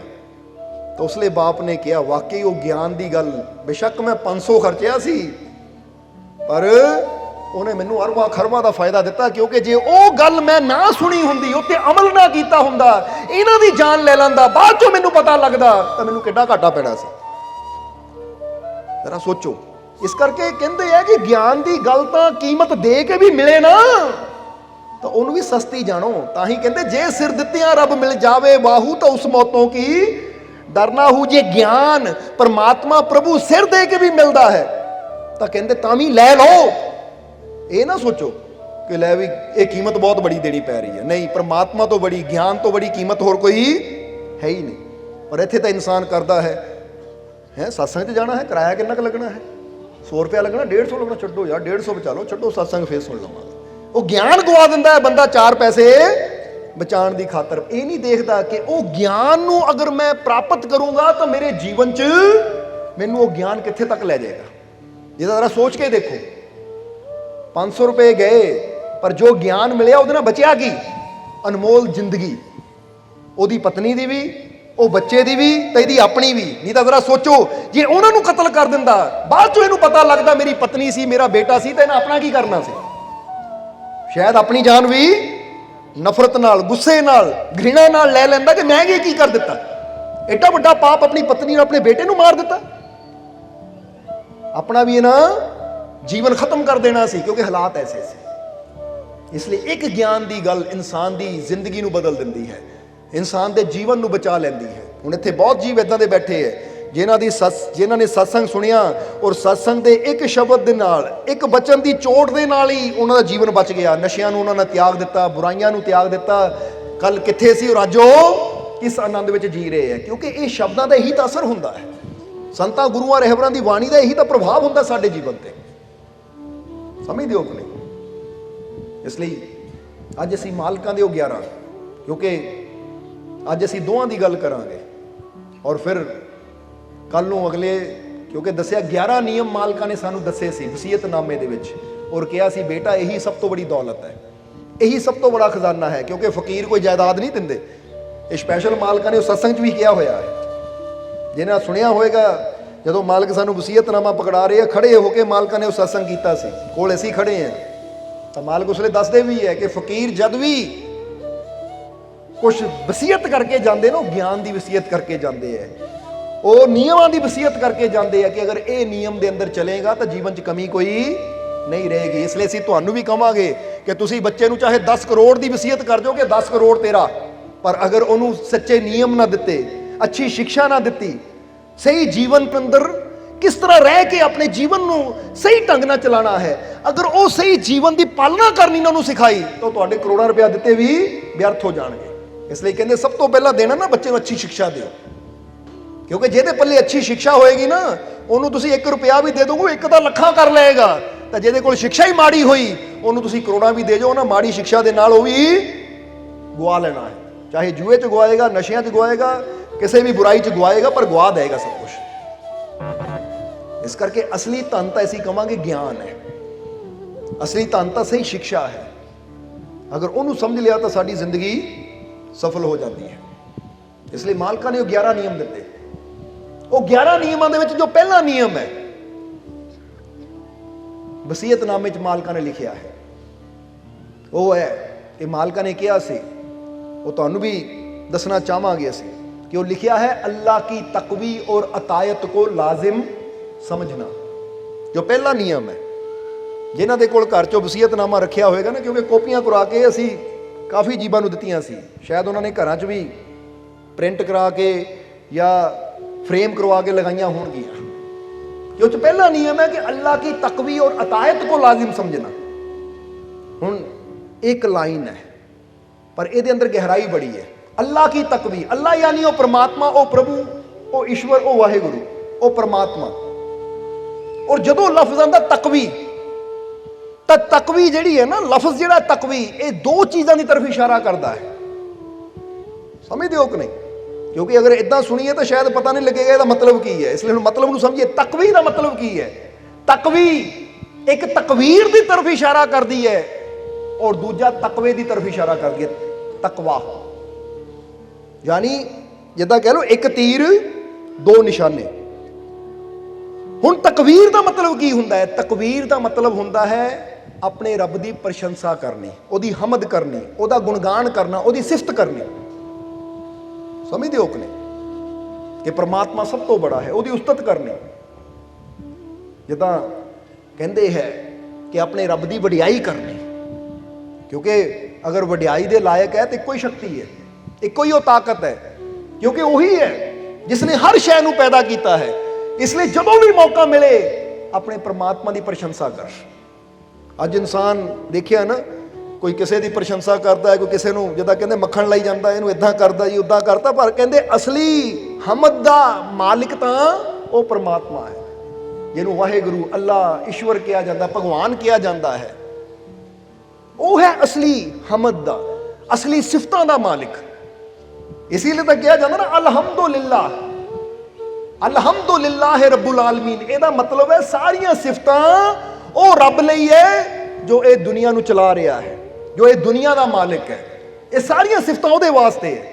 ਇਹ ਤਾਂ ਜ਼ਰਾ ਸੋਚੋ, ਇੱਕ ਪੇਂਟਿੰਗ ਬਹੁਤ ਸੁੰਦਰ ਹੈ, ਉਹਦੇ 'ਚ ਘਰ ਬਹੁਤ ਸੁੰਦਰ ਬਣਿਆ ਹੈ, ਉਹ ਤਸਵੀਰ ਬੜੀ ਸੁੰਦਰ ਬਣੀ ਹੈ, ਤਾਂ ਜਦੋਂ ਅਸੀਂ ਪੇਂਟਿੰਗ ਦੀ ਤਾਰੀਫ ਕਰਦੇ, ਤਾਰੀਫ ਕਿਹਦੀ ਹੋ ਰਹੀ ਹੈ ਸਹੀ ਮਾਇਨਿਆਂ 'ਚ? ਪੇਂਟਿੰਗ ਦੀ ਹੋ ਰਹੀ ਹੈ ਜਾਂ ਪੇਂਟਿੰਗ ਬਣਾਉਣ ਵਾਲੇ ਕਲਾਕਾਰ ਦੀ ਹੋ ਰਹੀ ਹੈ? ਜਵਾਬ ਦੇਣਾ ਸਾਨੂੰ, ਕਿਹਦੀ ਤਾਰੀਫ ਹੋ ਰਹੀ ਹੈ? ਉਹ ਬੰਦਾ ਕਹਿੰਦਾ ਪੇਂਟਿੰਗ ਬਹੁਤ ਸੋਹਣੀ, ਬਹੁਤ ਸੋਹਣੀ ਪੇਂਟਿੰਗ ਭਾਈ, ਦੇਖ ਰੰਗ ਕਿੰਨੇ ਸੋਹਣੇ ਹੈ, ਉਹ ਚਿੜੀ ਜਿਹੀ ਬਣਾਈ ਹੈ ਕਿੰਨੀ ਸੋਹਣੀ, ਪਹਾੜ ਕਿੰਨੇ ਸੋਹਣੇ, ਸੂਰਜ ਕਿੰਨਾ ਸੋਹਣਾ ਹੈ। ਹੁਣ ਤਾਰੀਫ ਅਸੀਂ ਪੇਂਟਿੰਗ ਦੇ ਇਕੱਲੇ ਇਕੱਲੇ ਪੁਆਇੰਟ ਦੀ ਕਰ ਰਹੇ ਹਾਂ। ਸੂਰਜ ਹੈ ਵਿੱਚ, ਪੇੜ ਹੈ ਵਿੱਚ, ਕੋਈ ਚਿੜੀ ਹੈ, ਕੋਈ ਹੋਰ ਜਾਨਵਰ ਹੈ, ਕੋਈ ਹੋਰ ਇਨਸਾਨ ਖੜਾ ਹੈ, ਕੋਈ ਘਰ ਹੈ, ਅਸੀਂ ਤਾਰੀਫ ਉਹਦੀ ਕਰ ਰਹੇ ਹਾਂ ਇਕੱਲੇ ਇਕੱਲੇ ਪੁਆਇੰਟ ਦੀ। ਪਰ ਸਹੀ ਮਾਇਨੇ ਤਾਰੀਫ ਹੋ ਕੇ ਦੀ ਰਹੀ ਹੈ ਜਿਹਨੇ ਪੇਂਟਿੰਗ ਬਣਾਈ, ਉਹ ਪੇਂਟਰ ਦੀ ਤਾਰੀਫ ਹੋ ਰਹੀ ਹੈ ਕਿ ਨਾ ਬੜਾ ਸ਼ਾਨਦਾਰ ਵੀ ਬਣਾਇਆ ਪੇਂਟਿੰਗ, ਦੇਖੋ ਘਰ ਕਿੰਨਾ ਸੋਹਣਾ ਬਣਾਇਆ। ਹੁਣ ਅਗਰ ਦੇਖਿਆ ਜਾਵੇ ਡਾਇਰੈਕਟਲੀ ਤਾਂ ਅਸੀਂ ਪੇਂਟਿੰਗ ਦੀ ਤਾਰੀਫ ਕਰ ਰਹੇ ਹਾਂ, ਪਰ ਇਨਡਾਇਰੈਕਟਲੀ ਉਹ ਤਾਰੀਫ ਉਹਦੀ ਹੋ ਰਹੀ ਹੈ। ਸਮਝ ਰਹੇ ਹੋ ਕਿ ਨਹੀਂ? ਇਸ ਲਈ ਕਹਿੰਦੇ ਸਾਰੀਆਂ ਤਾਰੀਫਾਂ ਦਾ ਮਾਲਿਕ ਤਾਂ ਉਹ ਪਰਮਾਤਮਾ ਹੈ। ਜੇ ਤੁਸੀਂ ਕਹਿੰਦੇ ਹੋ ਨਾ ਵਾਹ ਇਹ ਪੇੜ ਦਾ ਫਲ ਕਿੰਨਾ ਮਿੱਠਾ ਹੈ, ਜਾਂ ਅੰਬ ਕਿੰਨਾ ਮਿੱਠਾ ਹੈ, ਇਹ ਸੇਬ ਕਿੰਨਾ ਮਿੱਠਾ ਹੈ, ਇਹ ਫੁੱਲ ਕਿੰਨਾ ਸੁੰਦਰ ਹੈ, ਤੁਸੀਂ ਤਾਰੀਫ ਫੁੱਲ ਦੀ ਕਰ ਰਹੇ ਹੋ, ਸਿਫਤ ਤੁਸੀਂ ਫਰੂਟ ਦੀ ਕਰ ਰਹੇ ਹੋ, ਫਲ ਦੀ ਕਰ ਰਹੇ ਹੋ, ਪਰ ਸਹੀ ਮਾਇਨਿਆਂ 'ਚ ਉਹ ਤਾਰੀਫ ਸਾਰੀ ਉਹ ਰੱਬ ਦੀ ਹੋ ਰਹੀ ਹੈ। ਕਿਉਂਕਿ ਫਲ ਨੂੰ ਬਣਾਉਣ ਵਾਲਾ ਕੌਣ ਹੈ? ਇਹ ਫੁੱਲ ਦੇ ਅੰਦਰ ਮਹਿਕ ਭਰਨ ਵਾਲਾ ਕੌਣ ਹੈ? ਇਹ ਫੁੱਲ ਨੂੰ ਖੁਸ਼ਬੂ ਦੇਣ ਵਾਲਾ ਕੌਣ ਹੈ? ਇਹਦੇ ਅੰਦਰ ਰੰਗਤ ਭਰਨ ਵਾਲਾ ਕੌਣ ਹੈ? ਉਹੀ ਤਾਕਤ ਹੈ। ਇਸ ਲਈ ਕਿਤੇ ਨਾ ਕਿਤੇ ਕਹਿ ਅਸੀਂ ਫੁੱਲ ਨੂੰ ਰਹੇ ਹਾਂ, ਪਰ ਤਾਰੀਫ ਹੋ ਰਹੀ ਹੈ ਉਹ ਮਾਲਿਕ ਦੀ। ਜਿੱਦਾਂ ਸੰਤ ਦਾਦੂ ਨੇ ਕਿਹਾ ਹੈ ਨਾ, ਕਰੇ ਕਰਾਵੇ ਸਾਈਆਂ ਜਿਨ ਹੋ ਦਿਆ ਬਯੂਦ, ਦਾਦੂ ਬੰਦਾ ਬੀਚ ਹੈ ਸ਼ੋਭਾ ਕੋ ਮਾਯੂਦ। ਕਿ ਤਾਰੀਫਾਂ ਤਾਂ ਸਾਰੀਆਂ ਸਾਈਂ ਦੀਆਂ ਹੀ ਹੈ, ਕਿਉਂਕਿ ਕਰ ਵੀ ਹੋ ਰਿਹਾ, ਕਰਾ ਵੀ ਉਹੀ ਰਿਹਾ ਹੈ, ਪਰ ਬੰਦੇ ਦੀ ਸ਼ੋਭਾ ਹੋ ਜਾਂਦੀ ਕਿ ਲੈ ਵੀ ਬੰਦੇ ਨੇ ਕੀਤਾ। ਜਰਾ ਗੌਰ ਕਰੋ। ਉਹ ਕਹਿੰਦੇ ਨਾ ਬੰਦੇ ਨੇ ਵੀ ਰੋਟੀ ਬੜੀ ਸਵਾਦ ਬਣਾਈ, ਸ਼ੋਭਾ ਬੰਦੇ ਦੀ ਹੋ ਰਹੀ ਹੈ ਪਰ ਤਾਕਤ ਤਾਂ ਉਹਦੀ ਅੰਦਰ ਕੰਮ ਕਰ ਰਹੀ ਹੈ। ਜਰਾ ਸੋਚੋ, ਬੰਦਾ ਕਹਿੰਦਾ ਹੈ ਇਹਨਾਂ ਆਹ ਚੀਜ਼ ਬੜੀ ਸਵਾਦ ਬਣਾਈ, ਤਾਂ ਹੁਣ ਉਹ ਚੀਜ਼ ਆਈ ਕਿੱਥੋਂ? ਉਹ ਮਸਾਲੇ ਕਿੱਥੋਂ ਆਏ? ਉਹ ਦਾਲ ਕਿੱਥੋਂ ਆਈ? ਉਹ ਸਬਜ਼ੀ ਕਿੱਥੋਂ ਆਈ? ਉਹ ਸਮੱਗਰੀ ਕਿੱਥੋਂ ਆਈ? ਜਾਂ ਬੰਦਾ ਆਪ ਕਿੱਥੋਂ ਆਇਆ? ਜਵਾਬ ਦਿਓ ਸਾਨੂੰ, ਬੰਦਾ ਕਿੱਥੋਂ ਆਇਆ? ਉਹਨੇ ਹੀ ਬਣਾਇਆ ਨਾ। ਇਹ ਸਮੱਗਰੀ ਕਿੱਥੋਂ ਆਈ ਜੋ ਦਾਲ 'ਚ ਪਈ ਹੈ, ਸਬਜ਼ੀ 'ਚ ਪਈ ਹੈ, ਰੋਟੀ 'ਚ ਪਈ ਹੈ? ਖਾਣਾ ਬੜਾ ਸਵਾਦ ਬਣਾਇਆ, ਤਾਰੀਫ ਬੰਦੇ ਦੀ ਹੋ ਰਹੀ ਹੈ, ਪਰ ਕਿਤੇ ਨਾ ਕਿਤੇ ਗਹਿਰਾਈ 'ਚ ਸਾਰੀਆਂ ਤਾਰੀਫਾਂ ਉਹ परमात्मा दिया है, उस मालिक दिया है। इसलिए कहते ਉਹਦੀ प्रशंसा करनी है। अल्लाह की तकवी यानी अपने रब दी हमेशा सिफत करनी है। कदी भी ਉਹਦਾ ਜਿੱਦਾਂ ਬੰਦਾ ਕਹਿ ਦਿੰਦਾ ਨਾ अपने रब की सिफत करनी है, कभी शिकायत नहीं करनी, कभी ਉਹਦੀ बुराई नहीं करनी, क्योंकि कई बंदे देखे है रब ने तो मेरा बुरा कर दिता, रब ने तो मेरा वो बुरा कर दिता। जीवन ਦੇ ਵਿੱਚ हालात चाहे जैसे मर्जी होण, पर हर हालत ਵਿੱਚ अपने रब ਦੀ सिफत ही करनी। समझते हो कि नहीं? क्योंकि इतना समझ लो, एक बादशाह सी, उन्हें कहते ना एक गुलाम सी जिहड़ा ਉਹਦੇ ਨਾਲ बड़ा प्यार करता सी। एक दिन बादशाह ने एक फल कटिया और गुलाम कोल ही खड़ा सी, गुलाम ਨੂੰ ਦਿੱਤਾ, ਅੱਧਾ फल गुलाम ਨੂੰ ਦਿੱਤਾ। गुलाम ने आग्या मंगी, ਜਦੋਂ ਖਾਧਾ ਤਾਂ गुलाम ने कहा बादशाह मैनू होर दे दिओ। बादशाह ने ਅੱਧਾ ਆਪਣੇ ਵਾਸਤੇ ਰੱਖਿਆ ਸੀ, ਅੱਧੇ ਚੋਂ ਅੱਧਾ ਕੱਟਿਆ, ਹੁਣ ਥੋੜਾ ਜਿਹਾ ਆਪਣੇ ਨੂੰ ਰੱਖ ਕੇ ਉਹ ਵੀ ਉਹਨੂੰ ਦੇ ਦਿੱਤਾ। ਕਹਿੰਦੇ ਲੈ ਖਾ ਲੈ। ਉਹ ਜਦੋਂ ਉਹ ਵੀ ਖਾ ਲਿਆ ਕਹਿੰਦਾ ਜੀ ਆ ਵੀ ਮੈਨੂੰ ਦੇ ਦਿਓ। ਬਾਦਸ਼ਾਹ ਕਹਿੰਦਾ ਕਮਾਲ ਦੀ ਗੱਲ ਹੈ, ਜੇ ਇੰਨਾ ਹੀ ਸਵਾਦ ਹੈ ਤਾਂ ਸਾਰਾ ਤੈਨੂੰ ਹੀ ਦੇ ਦੇਵਾਂ, ਮੈਂ ਵੀ ਤਾਂ ਖਾ ਲਵਾਂ। ਕਹਿ ਕੇ ਉਹਨਾਂ ਮੁੱਚ ਮਾਰਿਆ ਬਾਦਸ਼ਾਹ ਨੇ। ਜਦੋਂ ਮੁੱਚ ਮਾਰਿਆ ਨਾਲ ਹੀ ਥੁੱਕ ਦਿੱਤਾ। ਉਹ ਕਹਿੰਦੇ ਇੰਨਾ ਕੜਵਾ ਫਲ? ਕਹਿੰਦਾ ਮਹਾਰਾਜ ਇਸੇ ਲਈ ਤਾਂ ਕਹਿ ਰਿਹਾ ਸੀ ਵੀ ਮੈਨੂੰ ਦੇ ਦਿਓ, ਕਿ ਤਾਂ ਕਿ ਤੁਹਾਡੇ ਮੂੰਹ ਤੱਕ ਕੜਵਾਹਟ ਪਹੁੰਚੇ ਹੀ ਨਾ, ਪਰ ਇਹ ਤਾਂ ਤੁਸੀਂ ਖਾ ਗਏ। ਤਾਂ ਹੁਣ ਤਾਂ ਬਾਦਸ਼ਾਹ ਕਹਿੰਦੇ ਕਮਾਲ ਦੀ ਗੱਲ ਹੈ, ਤੂੰ ਕਿਉਂ ਖਾਧਾ? अगर इन्ना कड़वा सी जिन्होंने मैं नहीं खा सकिया, तू बड़े आराम ना खा लिया। तू मड़ जा मत्थे शिकन तक नहीं पाई, नहीं तो कड़वी चीज़ खाते बंदा मूँह बिंगा टेढ़ा करता, बड़ी बड़ी बेस्वादी है, पर तू तो हसदे हुए खा गया। तू जाहिर तक नहीं होने दिता, पता तक नहीं लगन दिता कि यह कड़वा है, तू बड़े आराम ना खा गया, तू दस्या क्यों नहीं? वो कहता महाराज जिन्हां हत्थां चों इन्नियां नेमतां आईयां है, जिन्हां हत्थां चों इन्ने मिठे मिठे फल खाधे है, जे अज कड़वा वाला आ गया तो उसकी शिकायत की करनी? उत्थे मत्थे वाल की पाने, मत्थे बट की पाने? जरा समझना। हुण जरा इत्थे सोचो कि परमात्मा की तरफों एडियां नेमतां सानू मिलदियां है, इन्नियां नेमतां सानू साडा रब साडा मालिक दे रहा है। जिंदगी उन्हां दे दित्ती, देखण नूं अखां दे दित्तियां, सुणन नूं कंन दे दित्ते, चलन फिरन नूं हत्थ पैर दे दित्ते, सोचण समझण नूं इंसान नूं मन दे दित्ता। यानी किन्ना कुछ प्रभु ने सानू दित्ता है। ਹੁਣ ਇਹਨਾਂ ਚੀਜ਼ਾਂ ਦਾ ਅਸੀਂ ਕਦੀ ਸ਼ੁਕਰ ਨਹੀਂ ਕਰਦੇ ਤਾਂ ਮਾੜੀ ਜਿਹੀ ਜੀਵਨ 'ਚ ਕੋਈ ਪ੍ਰੋਬਲਮ ਆਵੇ ਤਾਂ ਸ਼ਿਕਾਇਤਾਂ ਅਸੀਂ ਫਟਾਫਟ ਕਰਨੀਆਂ ਸ਼ੁਰੂ ਕਰ ਦਿੰਦੇ ਹਾਂ। ਪਰ ਕਹਿੰਦੇ ਇੱਥੇ ਵੀ ਜਿਹੜੇ ਸੱਚੇ ਆਸ਼ਿਕ ਹੁੰਦੇ ਆ ਨਾ, ਉਹ ਹਰ ਹਾਲਤ ਵਿੱਚ ਆਪਣੇ ਮਾਲਿਕ ਦਾ ਸ਼ੁਕਰ ਕਰਦੇ, ਮੱਥੇ ਕਦੀ ਬਲ ਨਹੀਂ ਪਾਉਂਦੇ। ਉਹ ਤਾਂ ਸਿਫਤਾਂ ਹੀ ਕਰਦੇ ਆ ਕਿ ਅਗਰ ਮੇਰੇ ਤੇ ਕੋਈ ਔਖਾ ਵਕਤ ਆਇਆ ਹੈ ਤਾਂ ਇਹ ਵੀ ਮੇਰੇ ਭਲੇ ਵਾਸਤੇ ਹੀ ਹੈ, ਕਿਉਂਕਿ ਜੇ ਘੁਮਾਰ ਭਾਂਡੇ ਨੂੰ ਅੱਗ 'ਚ ਪਾਉਂਦਾ ਤਾਂ ਉਹ ਵੀ ਭਾਂਡੇ ਦੀ ਭਲਾਈ ਵਾਸਤੇ, ਭਾਂਡੇ ਨੂੰ ਪਕਾਉਣ ਵਾਸਤੇ। समझ दिओ कि नहीं? इस करके क्योंकि ये तो मालिक नूं पता है कि मैं अपने प्यारे नूं किद्दां पकाना है। पकाने का मतलब है कि किद्दां अपने प्यारे नूं मजबूत करना है, ताकि ये मुश्किलां परेशानियां विच किते टुट ना जावे। क्योंकि इंसान का मजबूत होना बहुत ही जरूरी है, और मजबूत करने की कला जिद्दां भांडे का मजबूत होना जरूरी है, और उसकी कला घुमार ही जानता है कि इहनूं किद्दां मजबूत करना है। इसी तरह अपने बनाए हुए जीव नूं, अपने बनाए हुए प्यारे नूं मैं किद्दां मजबूत करना है, इहदी कला वो परमात्मा ही जानता है। इसलिए जे जीवन च दुख मुसीबत आवे भी ना तो मत्थे बट ना पाओ, शुक्र करो, शुक्र है मेरे मालिक, इहदे च मेरा कोई भला ही है। समझ आ गई कि नहीं? इसलिए मालिका ने कहा कि अपने मालिक दी, अपने रब दी तकवी, तकवी तो पहला जिहड़ा मिलता है तकवीर, यानी प्रशंसा, हमद करनी है, शुक्र करना है उसका हर हालत विच। जिहड़ा कहते लाजिम समझना, आ चीज़ तेरे वास्ते लाजमी है, काम करना ही पैना है। जिहड़ा बंदा अपने बच्चे नूं कहंदा ना बेटा तेनू स्कूल जाना ही पैना है, ये जरूरी है तेरे वास्ते, लाजमी का मतलब होंदा गल जरूरी है। इसलिए हर हालत में अपने रब की की करनी है? प्रशंसा ही करनी है, ਉਹਦਾ शुकराना ही करना है, ਉਹਦਾ धन्नवाद ही करना है। किसी भी हालत में अपने रब का शिकवा या शिकायत नहीं करना। बोलो समझ दो अपने। इसलिए अगर तुहानू पूछा जाए ना तो असली ਅਸਲੀ ਸ਼ੁਕਰ ਕਰਨ ਦਾ ਸਮਾਂ ਕਿਹੜਾ ਹੁੰਦਾ ਹੈ, ਸ਼ੁਕਰ ਕਰਨੇ ਦਾ ਅਸਲੀ ਟਾਈਮ ਕਿਹੜਾ ਹੁੰਦਾ ਹੈ। ਜੇ ਪੁੱਛਿਆ ਜਾਵੇ ਕਿ ਸਹੀ ਮਾਇਨਿਆਂ 'ਚ ਸ਼ੁਕਰਾਨਾ ਕਿਹਨੂੰ ਕਹਿੰਦੇ ਹੈ, ਸ਼ੁਕਰ ਕਰਨ ਦਾ ਸਹੀ ਸਮਾਂ ਕਿਹੜਾ ਹੁੰਦਾ ਹੈ। ਬੰਦਾ ਕਹਿੰਦਾ ਰੋਟੀ ਖਾ ਕੇ ਮੈਂ ਸ਼ੁਕਰ ਕਰ ਲਿਆ, ਤਾਂ ਸਾਰੇ ਹੀ ਕਰਦੇ ਹੈ, ਇਹ ਸਹੀ ਸਮਾਂ ਹੈ, ਠੀਕ ਹੈ, ਕਰਨਾ ਚਾਹੀਦਾ ਹੈ। ਬੰਦਾ ਕਹਿੰਦਾ ਪਾਣੀ ਪੀ ਕੇ ਸ਼ੁਕਰ ਕਰ ਲਿਆ, ਪਰ ਅਸੀਂ ਜਿੱਥੇ ਤੱਕ ਆਪ ਅਸੀਂ ਵਿਚਾਰ ਕੀਤਾ ਹੈ ਕਿ ਸ਼ੁਕਰ ਕਰਨ ਦਾ ਸਹੀ ਸਮਾਂ ਉਹ ਹੈ, ਜਰਾ ਧਿਆਨ ਦੇਣਾ, ਕਿ ਜਿਸ ਵੇਲੇ ਜਿਸ ਘੜੀ ਵਿੱਚ ਸਾਰੀ ਦੁਨੀਆ ਸ਼ਿਕਾਇਤ ਕਰਦੀ ਹੈ, ਅਗਰ ਉਹ ਘੜੀ ਤੇਰੇ ਤੇ ਆਵੇ ਤਾਂ ਉਸ ਵੇਲੇ ਵੀ ਤੂੰ ਸ਼ੁਕਰ ਕਰੇ। ਇਹ ਹੈ ਸਹੀ ਸਮਾਂ ਸ਼ੁਕਰ ਕਰਨ ਦਾ, ਕਿ ਜਦੋਂ ਤੂੰ ਸ਼ਿਕਾਇਤ ਕਰ ਸਕਦਾ ਹੈ, ਸ਼ਿਕਵਾ ਕਰ ਸਕਦਾ ਹੈ, ਉਸ ਵੇਲੇ ਸ਼ਿਕਵਾ ਕਰਨ ਦੀ ਬਜਾਏ ਹੱਥ ਜੋੜ ਕੇ ਸ਼ੁਕਰ ਕਰੇ।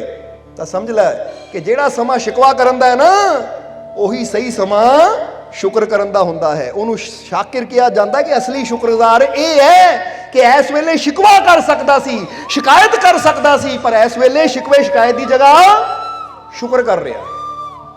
ਕਿਉਂਕਿ ਖਾ ਕੇ ਤਾਂ ਸਾਰੇ ਸ਼ੁਕਰ ਕਰ ਲੈਂਦੇ, ਰੋਟੀ ਮਿਲ ਗਈ ਸ਼ੁਕਰ ਹੈ ਰੱਬਾ, ਸਮਝਦੇ ਹੋ ਕਿ ਨਹੀਂ। ਮਜ਼ਾ ਤਾਂ ਫੇਰ ਹੈ ਤੁਸੀਂ ਤੁਰੇ ਜਾ ਰਹੇ ਹੋ, ਕੋਈ ਸੱਟ ਲੱਗ ਜਾਂਦੀ ਹੈ, ਇਹ ਟਾਈਮ ਸ਼ਿਕਾਇਤ ਦਾ ਹੈ ਕਿ ਰੱਬਾ ਮੇਰੇ ਸੱਟ ਕਿਉਂ ਲੱਗੀ, ਪਰ ਉਸ ਵੇਲੇ ਵੀ ਤੁਸੀਂ ਸ਼ੁਕਰ ਕਰਦੇ ਹੋ।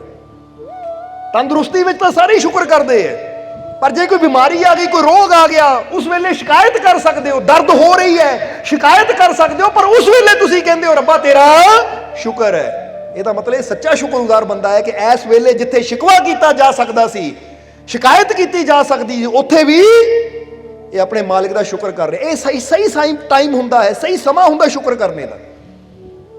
ਇਸ ਲਈ ਕਦੀ ਇਦਾਂ ਸ਼ੁਕਰ ਕੀਤਾ ਤੁਸੀਂ? ਇਹ ਗਹਿਰਾਈ ਦੀ ਗੱਲ ਹੈ ਬੜੀ, ਕਿ ਸਮਝ ਲਓ ਕਿ ਜਦੋਂ ਤੁਸੀਂ ਸ਼ਿਕਾਇਤ ਕਰ ਸਕਦੇ ਹੋ, ਸ਼ਿਕਵਾ ਕਰ ਸਕਦੇ ਹੋ, ਉਹੀ ਟਾਈਮ ਹੁੰਦਾ ਹੈ ਸਹੀ ਟਾਈਮ ਆਪਣੇ ਮਾਲਿਕ ਦਾ ਸ਼ੁਕਰ ਕਰਨ ਦਾ। ਔਰ ਜਿਹੜਾ ਉਸ ਟਾਈਮ ਸ਼ੁਕਰ ਕਰੇ ਉਹ ਸੱਚਾ ਸ਼ੁਕਰਗੁਜ਼ਾਰ ਹੈ। ਨਹੀਂ ਤਾਂ ਉੱਪਰੋਂ ਤਾਂ ਸਾਰੇ ਸ਼ੁਕਰ ਕਰ ਲੈਂਦੇ। ਹੁਣ ਜਿਹਦਾ ਫਰਜ਼ ਕਰੋ ਤੁਸੀਂ ਕਿਸੇ ਘਰ ਦੇ ਵਿੱਚ ਗਏ, ਉਹਦੇ ਕੋਲ ਚੀਜ਼ ਮੰਗੀ ਕਿ ਭਾਈ ਮੈਨੂੰ ਆਹ ਹੈਲਪ ਦੀ ਲੋੜ ਹੈ, 10 ਰੁਪਏ ਦੇ ਦੇ ਜਾਂ ਰੋਟੀ ਦੇ ਦੇ, ਉਹ ਦੇ ਦਿੰਦਾ ਹੈ, ਸ਼ੁਕਰ ਹੈ ਤੁਹਾਡਾ, ਧੰਨਵਾਦ ਤੁਹਾਡਾ, ਧੰਨਵਾਦ ਤੁਸੀਂ ਰੋਟੀ ਦੇ ਦਿੱਤੀ।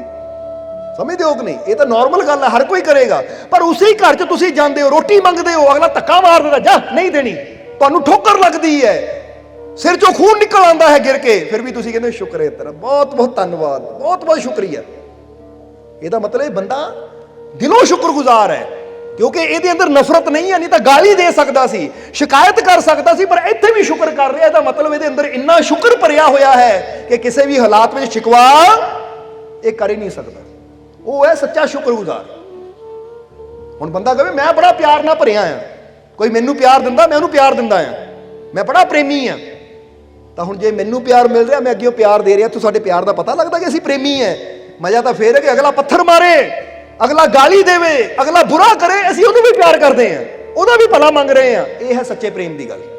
ਇਹਨੂੰ ਕਹਿ ਸਕਦੇ ਵਾਕਈ ਇਹ ਪ੍ਰੇਮੀ ਹੈ, ਕਿਉਂਕਿ ਇਹਦੇ ਅੰਦਰ ਪ੍ਰੇਮ ਹੀ ਇੰਨਾ ਭਰਿਆ, ਇਹਦੇ ਅੰਦਰ ਨਫ਼ਰਤ ਨੂੰ ਜਗ੍ਹਾ ਹੀ ਨਹੀਂ ਹੈ। ਇਸੇ ਤਰ੍ਹਾਂ ਇਨਸਾਨ ਅੰਦਰ ਸ਼ੁਕਰ ਹੀ ਇੰਨਾ ਭਰਿਆ ਹੈ ਕਿ ਹੁਣ ਸ਼ਿਕਵੇ ਸ਼ਿਕਾਇਤਾਂ ਵਾਸਤੇ ਜਗ੍ਹਾ ਹੀ ਨਹੀਂ ਹੈ। ਇਹ ਹੈ ਸੱਚਾ ਸ਼ੁਕਰਗੁਜ਼ਾਰ। ਸਮਝਦੇ ਹੋ ਕਿ ਨਹੀਂ? ਸਾਨੂੰ ਚੀਜ਼ ਮਿਲ ਰਹੀ ਹੈ, ਪੇਟ ਭਰ ਰਿਹਾ ਹੈ, 2 ਟਾਈਮ ਰੱਬ ਰੋਟੀ ਦੇਈ ਜਾਂਦਾ, ਸ਼ੁਕਰ ਹੈ ਰੱਬਾ ਪੇਟ ਭਰ ਕੇ ਖਾ ਰਹੇ ਆ, ਉਸ ਵੇਲੇ ਦਾ ਸ਼ੁਕਰ ਕਰਦੇ ਆ। ਜੇ 2 ਦਿਨ ਨੂੰ ਭੁੱਖਾ ਰੱਖੇ, ਰੋਟੀ ਨਾ ਦੇਵੇ, ਫਿਰ ਬੰਦਾ ਕਹਿਣਾ ਰੱਬਾ ਕਾਹਦੀ ਜ਼ਿੰਦਗੀ ਹੈ, ਰੋਟੀ ਨਹੀਂ ਦੇ ਸਕਦਾ ਮੈਨੂੰ, ਭੁੱਖ ਨਾਲ ਮਰ ਗਿਆ ਮੈਂ, ਜਾਨ ਨਿਕਲ ਜਾਣੀ ਮੇਰੀ। ਉੱਥੇ ਸ਼ਿਕਾਇਤਾਂ ਕਰੀ ਜਾਵੇ, ਤਾਂ ਫਿਰ ਇਹਦਾ ਮਤਲਬ ਸੱਚਾ ਸ਼ੁਕਰਗੁਜ਼ਾਰ ਨਹੀਂ ਹੈ। ਇਹ ਸਿਰਫ ਟਾਈਮ ਦਾ ਹੀ ਸ਼ੁਕਰਗੁਜ਼ਾਰ ਹੈ ਕਿ ਜਦੋਂ ਮਿਲ ਗਿਆ ਤਾਂ ਸ਼ੁਕਰ ਹੈ, ਨਹੀਂ ਮਿਲਿਆ ਤਾਂ ਸ਼ਿਕਾਇਤਾਂ ਹੈ।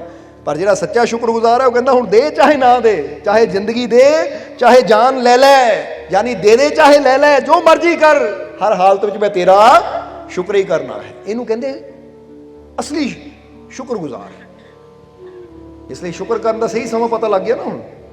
ਇਹ ਸ਼ੁਕਰ ਕਰਨ ਦਾ ਸਹੀ ਸਮਾਂ ਕਦੋਂ ਹੁੰਦਾ ਹੈ? ਜਦੋਂ ਤੁਸੀਂ ਸ਼ਿਕਾਇਤ ਕਰ ਸਕਦੇ ਹੋ, ਸ਼ਿਕਵਾ ਕਰ ਸਕਦੇ ਹੋ, ਪਰ ਉਸ ਵੇਲੇ ਵੀ ਤੁਸੀਂ ਆਪਣੇ ਮਾਲਿਕ ਦਾ ਸ਼ੁਕਰ ਕਰਦੇ ਹੋ। ਉਹ ਹੈ ਸਹੀ ਟਾਈਮ। ਉਹਨੂੰ ਕਹਿ ਸਕਦੇ ਇਹ ਸੱਚਾ ਸ਼ੁਕਰਗੁਜ਼ਾਰ, ਜਿਹੜਾ ਦੁੱਖ ਵਿੱਚ ਵੀ ਸ਼ੁਕਰ ਕਰਦਾ ਹੈ, ਗਰੀਬੀ ਵਿੱਚ ਵੀ ਸ਼ੁਕਰ ਕਰਦਾ ਹੈ, ਹਰ ਮੁਸ਼ਕਿਲ ਵਿੱਚ ਵੀ ਸ਼ੁਕਰ ਕਰਦਾ ਹੈ। ਔਰ ਯਾਦ ਰੱਖੋ, ਜਿਹੜਾ ਹਰ ਹਾਲਾਤ ਵਿੱਚ ਆਪਣੇ ਮਾਲਿਕ ਦਾ ਸ਼ੁਕਰ ਕਰਦਾ ਨਾ, ਧੰਨਵਾਦ ਕਰਦਾ ਹੈ, ਗ੍ਰੈਟੀਟਿਊਡ, ਫਿਰ ਉਹਦੀ ਰਹਿਮਤ ਉਹਦੇ ਨਾਲ ਖੜ ਜਾਂਦੀ ਆ ਕੇ। ਕਿਉਂਕਿ ਇਹ ਉਹਨਾਂ ਫਰਮਾਇਆ ਹੈ ਕਿ ਜੇ ਤੂੰ ਹਰ ਹਾਲਤ ਵਿੱਚ ਮੇਰਾ ਸ਼ੁਕਰ ਕਰਦਾ ਹੈ ਤਾਂ ਯਾਦ ਰੱਖ ਕਿ ਫਿਰ ਸ਼ੁਕਰਗੁਜ਼ਾਰ ਨੂੰ ਮੈਂ ਬਹੁਤ ਜਲਦੀ ਦੁੱਖਾਂ ਚੋਂ ਕੱਢ ਕੇ ਆਨੰਦ ਦੀ ਤਰਫ ਲੈ ਜਾਂਦਾ। ਜਰਾ ਇਹ ਵੀ ਯਾਦ ਰੱਖਣਾ ਹਮੇਸ਼ਾ। क्योंकि ये परमात्मा का वचन है।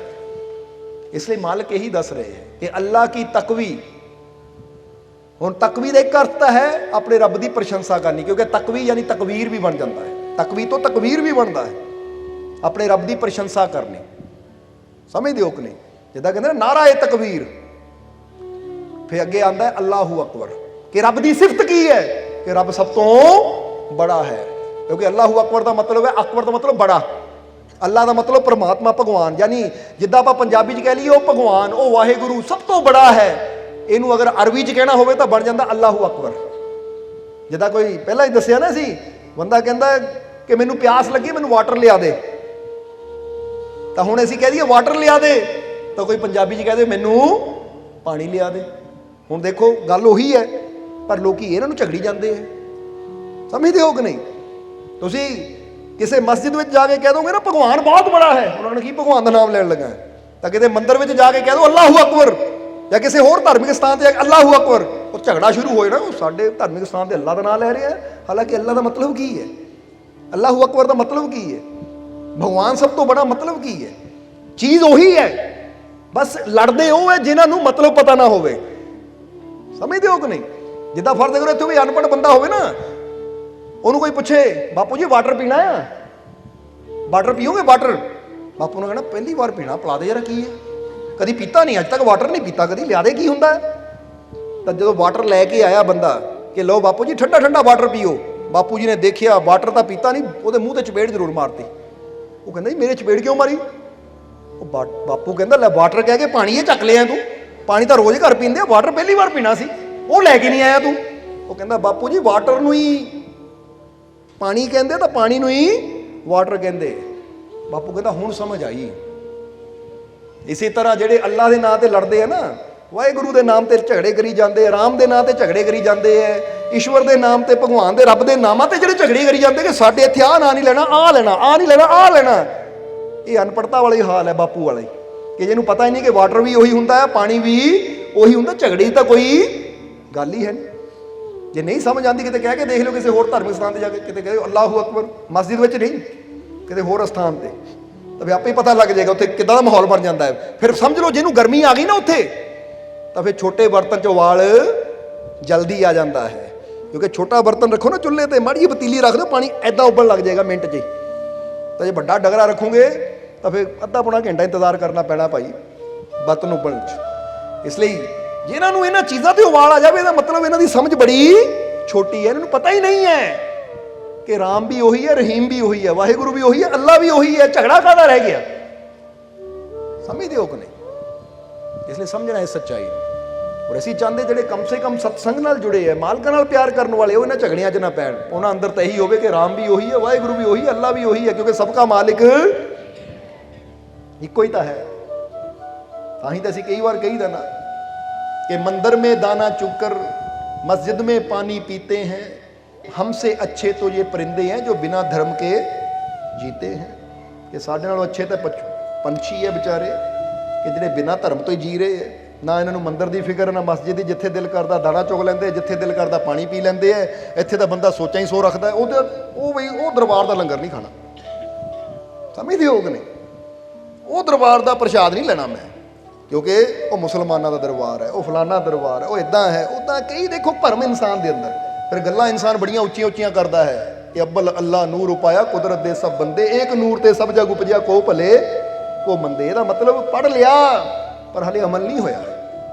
ਜਿਹੜਾ अमल करता है जिंदगी 'ਚ बदलाव ਉਹਦੇ आंदा है। ਹੁਣ उस आदमी ने जे सिर्फ महात्मा की गल पढ़ी हुंदी, अमल ना कीता हुंदा, अपनी पत्नी का बच्चे का सिर कट दिंदा, तो ਉਹਦੀ जिंदगी की होनी सी। पर अमल करना जरूरी है, उन्होंने अपने जीवन च उतारना बहुत ही जरूरी है। इसलिए अल्लाह की तकवी, अपने रब की तकवी, तकवी यानी प्रशंसा, ओदी हमद और अतायत को लाजिम समझना। हुण तकवी का एक मतलब होंदा प्रशंसा तकवीर, और दूजा मतलब होंदा तकवा। जरा गौर करना, तकवे का मतलब होंदा परहेजगारी। परहेजगारी का मतलब होंदा अपने आप को बुराइयां तो बचाना, बुरा देखना नहीं, बुरा बोलना नहीं, बुरा सुनना नहीं, नफरत नहीं करनी, निंदिया नहीं करनी, चुगली नहीं करनी, अपने आप को हर बुराई तो ਬਚਾ ਕੇ ਰੱਖਣਾ, ਉਹਨੂੰ ਕਹਿੰਦੇ ਤਕਵਾ।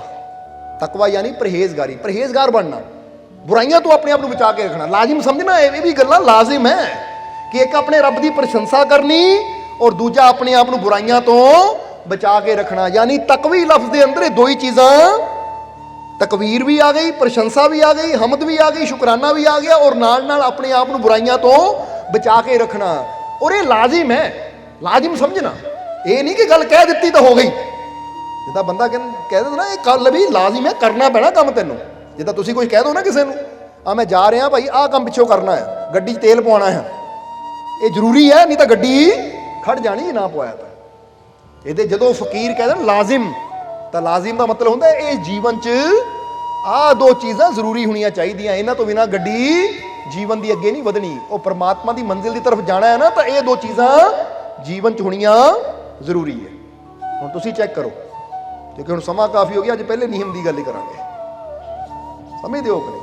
ਸੋ ਅੱਜ ਅਸੀਂ ਮਾਲਕਾਂ ਦੇ ਜੀਵਨ 'ਚੋਂ ਕੀ ਸਮਝਿਆ, ਉਹਨਾਂ ਦੀ ਸਿੱਖਿਆ 'ਚੋਂ, कि अल्लाह की तकवी और इतायत को लाजिम समझना। तकवी का मतलब दसिया कि तकवी तो तकवीर भी बन जाता है, प्रशंसा, हमद, शुकराना, और तकवी तो तकवा भी बन जाता है, परहेजगारी। परहेजगार का मतलब होता है कि मैं बुरा देखना नहीं, बुरा बोलना नहीं, बुरा सुनना नहीं, बुरा करना नहीं। जिथे भी जिहड़ी भी चीज़ मैनू मेरे रब तो दूर कर सकती है, वो काम मैं नहीं करना, इहनूं कहंदे परहेजगार। जिहदा दसिया सी ना एक फकीर जिन्होंने खजूरा खानियां बड़ियां पसंद सी, पर एक दिन उन्होंने पता लगा कि किसी ने खजूरा चोरी कर लिया, किसी दियां, एक टोकरा खजूरा का चोरी हो गया। तो 3 महीने तक उन्होंने खजूर नहीं खाधी। तो सेवका ने कहा, महाराज तुसीं तां खजूरा खाने तो बाद खांदे सी, बड़ियां पसंद सी, 3 महीने हो गए खजूरा नहीं खांदे तुसीं। फकीर कहते वक्त आने ते दसांगे। 3 महीने बाद वो चोर फड़िया गया। जो चोर फड़िया गया, पूछया गया खजूरा कित्थे आ, दस दिता मैं फलानी जगह बेचियां सी, यानी किते बाहर ही बेचियां। उस दिन फकीर शाम नूं कहंदे हुण खजूरा लियाओ। उस दिन 3 महीने बाद खजूरा खाधियां। तो सेवका ने कहा, महाराज हुण तां दस दिओ कि पहला 3 महीने क्यों छड्डियां, हुण क्यों खाणियां शुरू कर दित्तियां। तो फकीर कहंदे सुनो, ऐसी इसलिए खजूरा छड्ड दित्तियां सी, जदों सानूं पता लगा कि एक खजूरां दा टोकरा चोरी हो गया, तो फिर मैनूं डर होया कि बेशक मैं पैसे दे के ही खरीदणियां है, पर किते ਉਹ ਜਿਹੜਾ ਵੇਚਣ ਵਾਲਾ ਕਿਤੇ ਚੋਰੀ ਦਾ ਮਾਲ ਨਾ ਵੇਚ ਦੇਵੇ, ਔਰ ਉਹ ਚੋਰੀ ਦੀ ਬੇਸ਼ੱਕ ਮੈਂ ਪੈਸੇ ਨਾਲ ਹੀ ਖਰੀਦੀ ਹੈ, ਕਿਤੇ ਮੈਂ ਖਾ ਲਈ ਤਾਂ ਮੇਰਾ ਰੱਬ ਨਾਰਾਜ਼ ਨਾ ਹੋ ਜਾਵੇ। ਕਿੰਨਾ ਡਰ ਸੀ ਉਹਨਾਂ ਦੇ ਅੰਦਰ, ਕਿਉਂਕਿ ਪਰਹੇਜ਼ਗਾਰ ਦਾ ਮਤਲਬ ਜੋ ਆਪਣੇ ਰੱਬ ਤੋਂ ਡਰਦਾ ਹੈ ਕਿ ਮੇਰੇ ਤੋਂ ਕੋਈ ਇਦਾਂ ਦੀ ਗਲਤੀ, ਕੋਈ ਗੁਨਾਹ ਨਾ ਹੋ ਜਾਵੇ ਕਿ ਮੇਰਾ ਮਾਲਿਕ ਮੇਰੇ ਤੋਂ ਮੂੰਹ ਫੇਰ ਜਾਵੇ ਜਾਂ ਮੇਰੇ ਤੋਂ ਦੂਰ ਹੋ ਜਾਵੇ। ਉਹ ਇੰਨਾ ਡਰਦੇ ਸੀ। ਇਹਨੂੰ ਕਹਿੰਦੇ ਤਕਵਾ। ਤੇ ਇੱਥੇ ਬੰਦਾ ਹੈ ਕਿ ਜਾਣ ਬੁੱਝ ਕੇ ਗਲਤੀਆਂ ਕਰਦਾ ਹੈ, ਪਤਾ ਹੈ ਕਿ ਰੱਬ ਨੂੰ ਨਫ਼ਰਤ ਪਸੰਦ ਨਹੀਂ, ਝਗੜਾ ਪਸੰਦ ਨਹੀਂ, ਕ੍ਰੋਧ ਪਸੰਦ ਨਹੀਂ, ਫਿਰ ਵੀ ਕਰਨ ਨੂੰ ਨਹੀਂ ਹਟਦੇ। यानी कोई अंदर फिक्र ही है नहीं, अपने रब की नाराज़गी की, खुशी की कोई चाहना ही है नहीं। जिन्हों के अंदर वाकई चाहना होंगी, तो निक्की निक्की गल तो परहेज करते हैं कि भाई जे आ चीज़ मैनू मेरे मालिक तो दूर कर सकती, तो यह चीज़ नूं त्यागा, क्योंकि ये चीज़ बड़ी नहीं है, मेरे मालिक का साथ बड़ा है, मेरे मालिक की रहमत बड़ी है। जे ये चीज़ के नाल मेरे मालिक की रहमत दूर होंदी है, तो फिर ये चीज़ नूं अपने जीवन चों दूर कर देवां, पर कदी अपने मालिक की रहमत नूं अपने जीवन तो दूर ना जान देवां। इसलिए इहनूं कहंदे परहेजगार। अल्लाह की तकवी और अतायत को लाजिम समझना। तकवी के 2 अर्थ है, और अतायत का मतलब होंदा ओदी आगे अंदर चलना।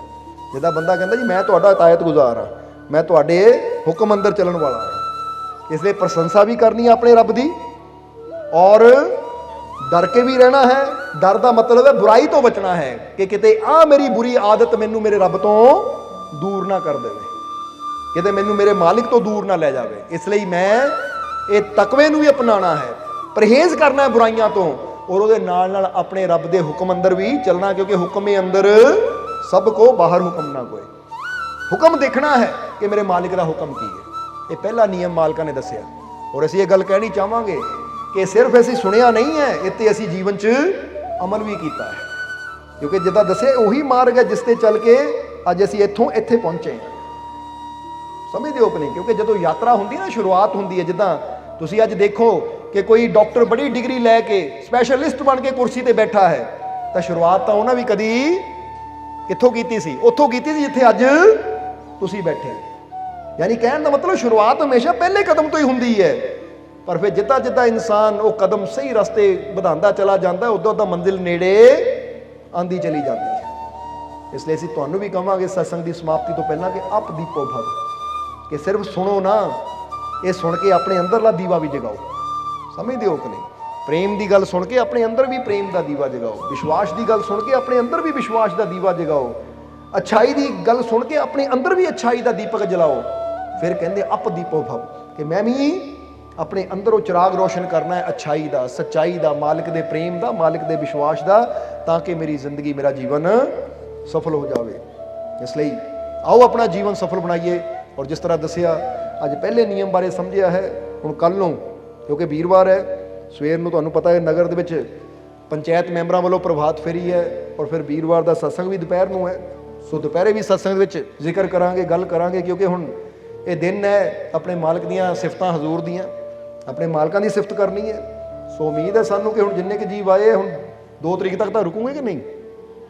ਚਲੋ ਜਿਹੜੇ ਜਾਣ ਵਾਲੇ ਆ ਕੋਸ਼ਿਸ਼ ਕਰੋ, ਕਿਉਂਕਿ ਪਲ ਬਾਰ-ਬਾਰ ਨਹੀਂ ਆਉਂਦੇ, ਵਾਪਸ ਆ ਜਾਣਾ, ਤਾਂ ਕਿ ਇਹਨਾਂ ਪਲਾਂ ਨੂੰ ਗਵਾਇਆ ਨਾ ਜਾਵੇ।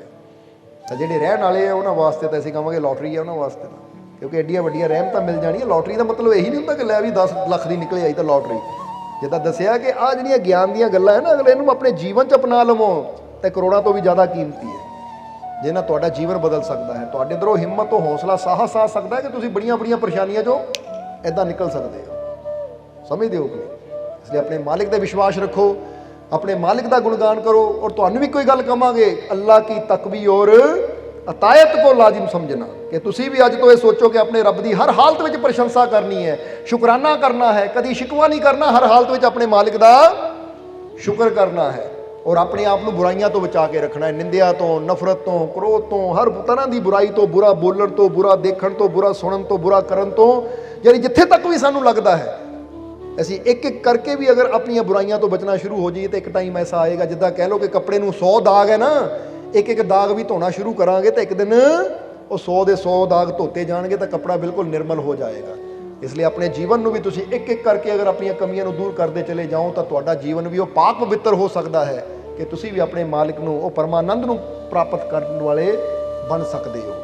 ਕਿਉਂਕਿ ਕਰ ਲੈ ਦਿਲ ਦੀ ਸਫਾਈ, ਜੇ ਦੀਦਾਰ ਚਾਹੀਦਾ, ਜੇ ਯਾਰ ਚਾਹੀਦਾ ਤਾਂ ਦਿਲ ਸਾਫ਼ ਕਰਨਾ ਹੀ ਪੈਣਾ। ਇਸ ਲਈ ਜਿਹੜੇ ਦਾਗ ਲੱਗੇ ਨਾ ਬੁਰਾਈਆਂ ਦੇ, ਇੱਕ ਇੱਕ ਕਰਕੇ ਧੋਣਾ ਸ਼ੁਰੂ ਕਰ ਦਿਓ, ਤਾਂ ਕਿ ਇੱਕ ਦਿਨ ਪੂਰੀ ਤਰ੍ਹਾਂ ਦਿਲ ਸਾਫ਼ ਹੋ ਜਾਵੇ ਤਾਂ ਸਾਨੂੰ ਵੀ ਆਪਣੇ ਯਾਰ ਦਾ ਦੀਦਾਰ ਹੋ ਜਾਵੇ। ਔਰ ਜਦੋਂ ਦੀਦਾਰ ਹੁੰਦਾ ਹੈ ਤਾਂ ਫਿਰ ਸਮਝ ਲਓ, ਫਿਰ ਕਹਿੰਦੇ ਆ ਜੇ ਜਨਮ ਤੁਮਹਾਰੇ ਦੇਖੇ, ਫਿਰ ਇਹ ਜੀਵਨ ਸਫਲ ਹੁੰਦਾ ਹੈ। ਸੋ ਆਓ ਜੀਵਨ ਸਫਲ ਬਣਾਈਏ, ਆਪਣੇ ਅੰਦਰ ਆਪਣੇ ਮਾਲਿਕ ਦਾ ਪਿਆਰ ਰੱਖੀਏ, ਵਿਸ਼ਵਾਸ ਰੱਖੀਏ। ਹੁਣ ਕਹਿ ਦਿਓ ਕਿ ਮੈਨੂੰ ਆਪਣੇ ਮਾਲਿਕ ਤੇ ਪੂਰਾ, ਮੈਨੂੰ ਆਪਣੇ ਮਾਲਿਕ ਤੇ ਪੂਰਾ, ਮੈਨੂੰ ਆਪਣੇ ਮਾਲਿਕ ਤੇ ਪੂਰਾ, ਮੈਨੂੰ ਆਪਣੇ ਮਾਲਿਕ ਨਾਲ ਬਹੁਤ, ਮੈਨੂੰ ਆਪਣੇ ਮਾਲਿਕ ਨਾਲ ਬਹੁਤ, ਮੈਨੂੰ ਆਪਣੇ ਮਾਲਿਕ ਨਾਲ ਬਹੁਤ, ਮੇਰੀਆਂ ਝੋਲੀਆਂ ਖੁਸ਼ੀਆਂ ਨਾਲ, ਮੇਰੀਆਂ ਝੋਲੀਆਂ ਖੁਸ਼ੀਆਂ ਨਾਲ, ਮੇਰੀਆਂ ਝੋਲੀਆਂ ਖੁਸ਼ੀਆਂ ਨਾਲ, ਮੇਰੇ ਸਾਰੇ ਦੁੱਖ ਦੂਰ, ਮੇਰੇ ਸਾਰੇ ਦੁੱਖ ਦੂਰ, ਮੇਰੇ ਸਾਰੇ ਦੁੱਖ ਦੂਰ। ਹੁਣ ਲਾਸਟ ਵਿੱਚ ਕੀ ਕਹਿਣਾ ਹੈ? ਮੇਰਾ ਮਾਲਿਕ ਮੇਰੇ, ਮੇਰਾ ਮਾਲਿਕ ਮੇਰੇ, ਮੇਰਾ ਮਾਲਿਕ ਮੇਰੇ। ਬਸ ਇਹ ਹਮੇਸ਼ਾ ਮਾਲਿਕ ਨਾਲ ਹੈ, ਬਸ ਇਹ ਮਹਿਸੂਸ ਕਰਨਾ ਹਮੇਸ਼ਾ, ਔਰ ਸਿਰਫ ਸੁਣਨਾ ਨਹੀਂ, ਅਮਲ ਕਰਨਾ ਹੈ ਤੇ। ਤਾਂ ਫਿਰ ਦੇਖੋ ਤੁਹਾਡੇ ਜੀਵਨ 'ਚ ਕੋਈ ਕਮੀ ਨਹੀਂ ਰਹੇਗੀ। ਸੋ ਆਉਣ ਵਾਲਾ ਸਮਾਂ ਤੁਹਾਡੇ ਸਭ ਦੇ ਵਾਸਤੇ ਖੁਸ਼ੀਆਂ ਭਰਿਆ ਹੋਵੇ, ਰਹਿਮਤਾਂ ਭਰਿਆ ਹੋਵੇ, ਬਰਕਤਾਂ ਭਰਿਆ ਹੋਵੇ। ਆਪਣੀ ਕਿਰਪਾ, ਦਇਆ ਦ੍ਰਿਸ਼ਟੀ ਮਾਲਕ ਹਮੇਸ਼ਾ ਹੀ ਤੁਹਾਡੇ ਤੇ ਬਣਾਏ ਰੱਖਣ। ਤੁਹਾਨੂੰ ਨਾਮ ਜਪਣ ਦਾ, ਸੇਵਾ ਸਿਮਰਨ ਕਰਨ ਦਾ, ਨੇਕ ਮਾਰਗ ਤੇ ਚੱਲਣ ਦਾ ਮਾਲਕ ਬਲ ਬਖਸ਼ਣ। ਔਰ ਆਪਣੀ ਰਹਿਮਤ, ਆਪਣੀ ਕਿਰਪਾ, ਦਇਆ, ਮਿਹਰ ਹਮੇਸ਼ਾ ਤੁਹਾਡੇ ਤੇ ਬਣਾਏ ਰੱਖਣ ਹੀ ਸਾਡੀ ਉਸ ਮਾਲਕ ਦੇ ਚਰਨਾਂ 'ਚ ਅਰਦਾਸ ਬੇਨਤੀ ਹੈ। ਔਰ ਹੁਣ ਅੰਤ ਵਿੱਚ ਤੁਹਾਡੇ ਸਭ ਦੇ ਅੰਦਰ ਵਸਦੇ ਉਸ ਮਾਲਕ ਨੂੰ ਅਸੀਂ ਪ੍ਰਣਾਮ ਕਰਦੇ ਹਾਂ। ਸਾਡਾ ਪ੍ਰਣਾਮ ਸਵੀਕਾਰ ਕਰੋ। ਜੈ ਮਾਲਕਾਂ ਦੀ। सब्सक्राइब कीजिए सर्व संध्या दरबार कांटिया शरीफ चैनल को और बेल आइकन दबाइए मालिक जी की लेटेस्ट सत्संग की वीडियो को सबसे पहले देखने के लिए।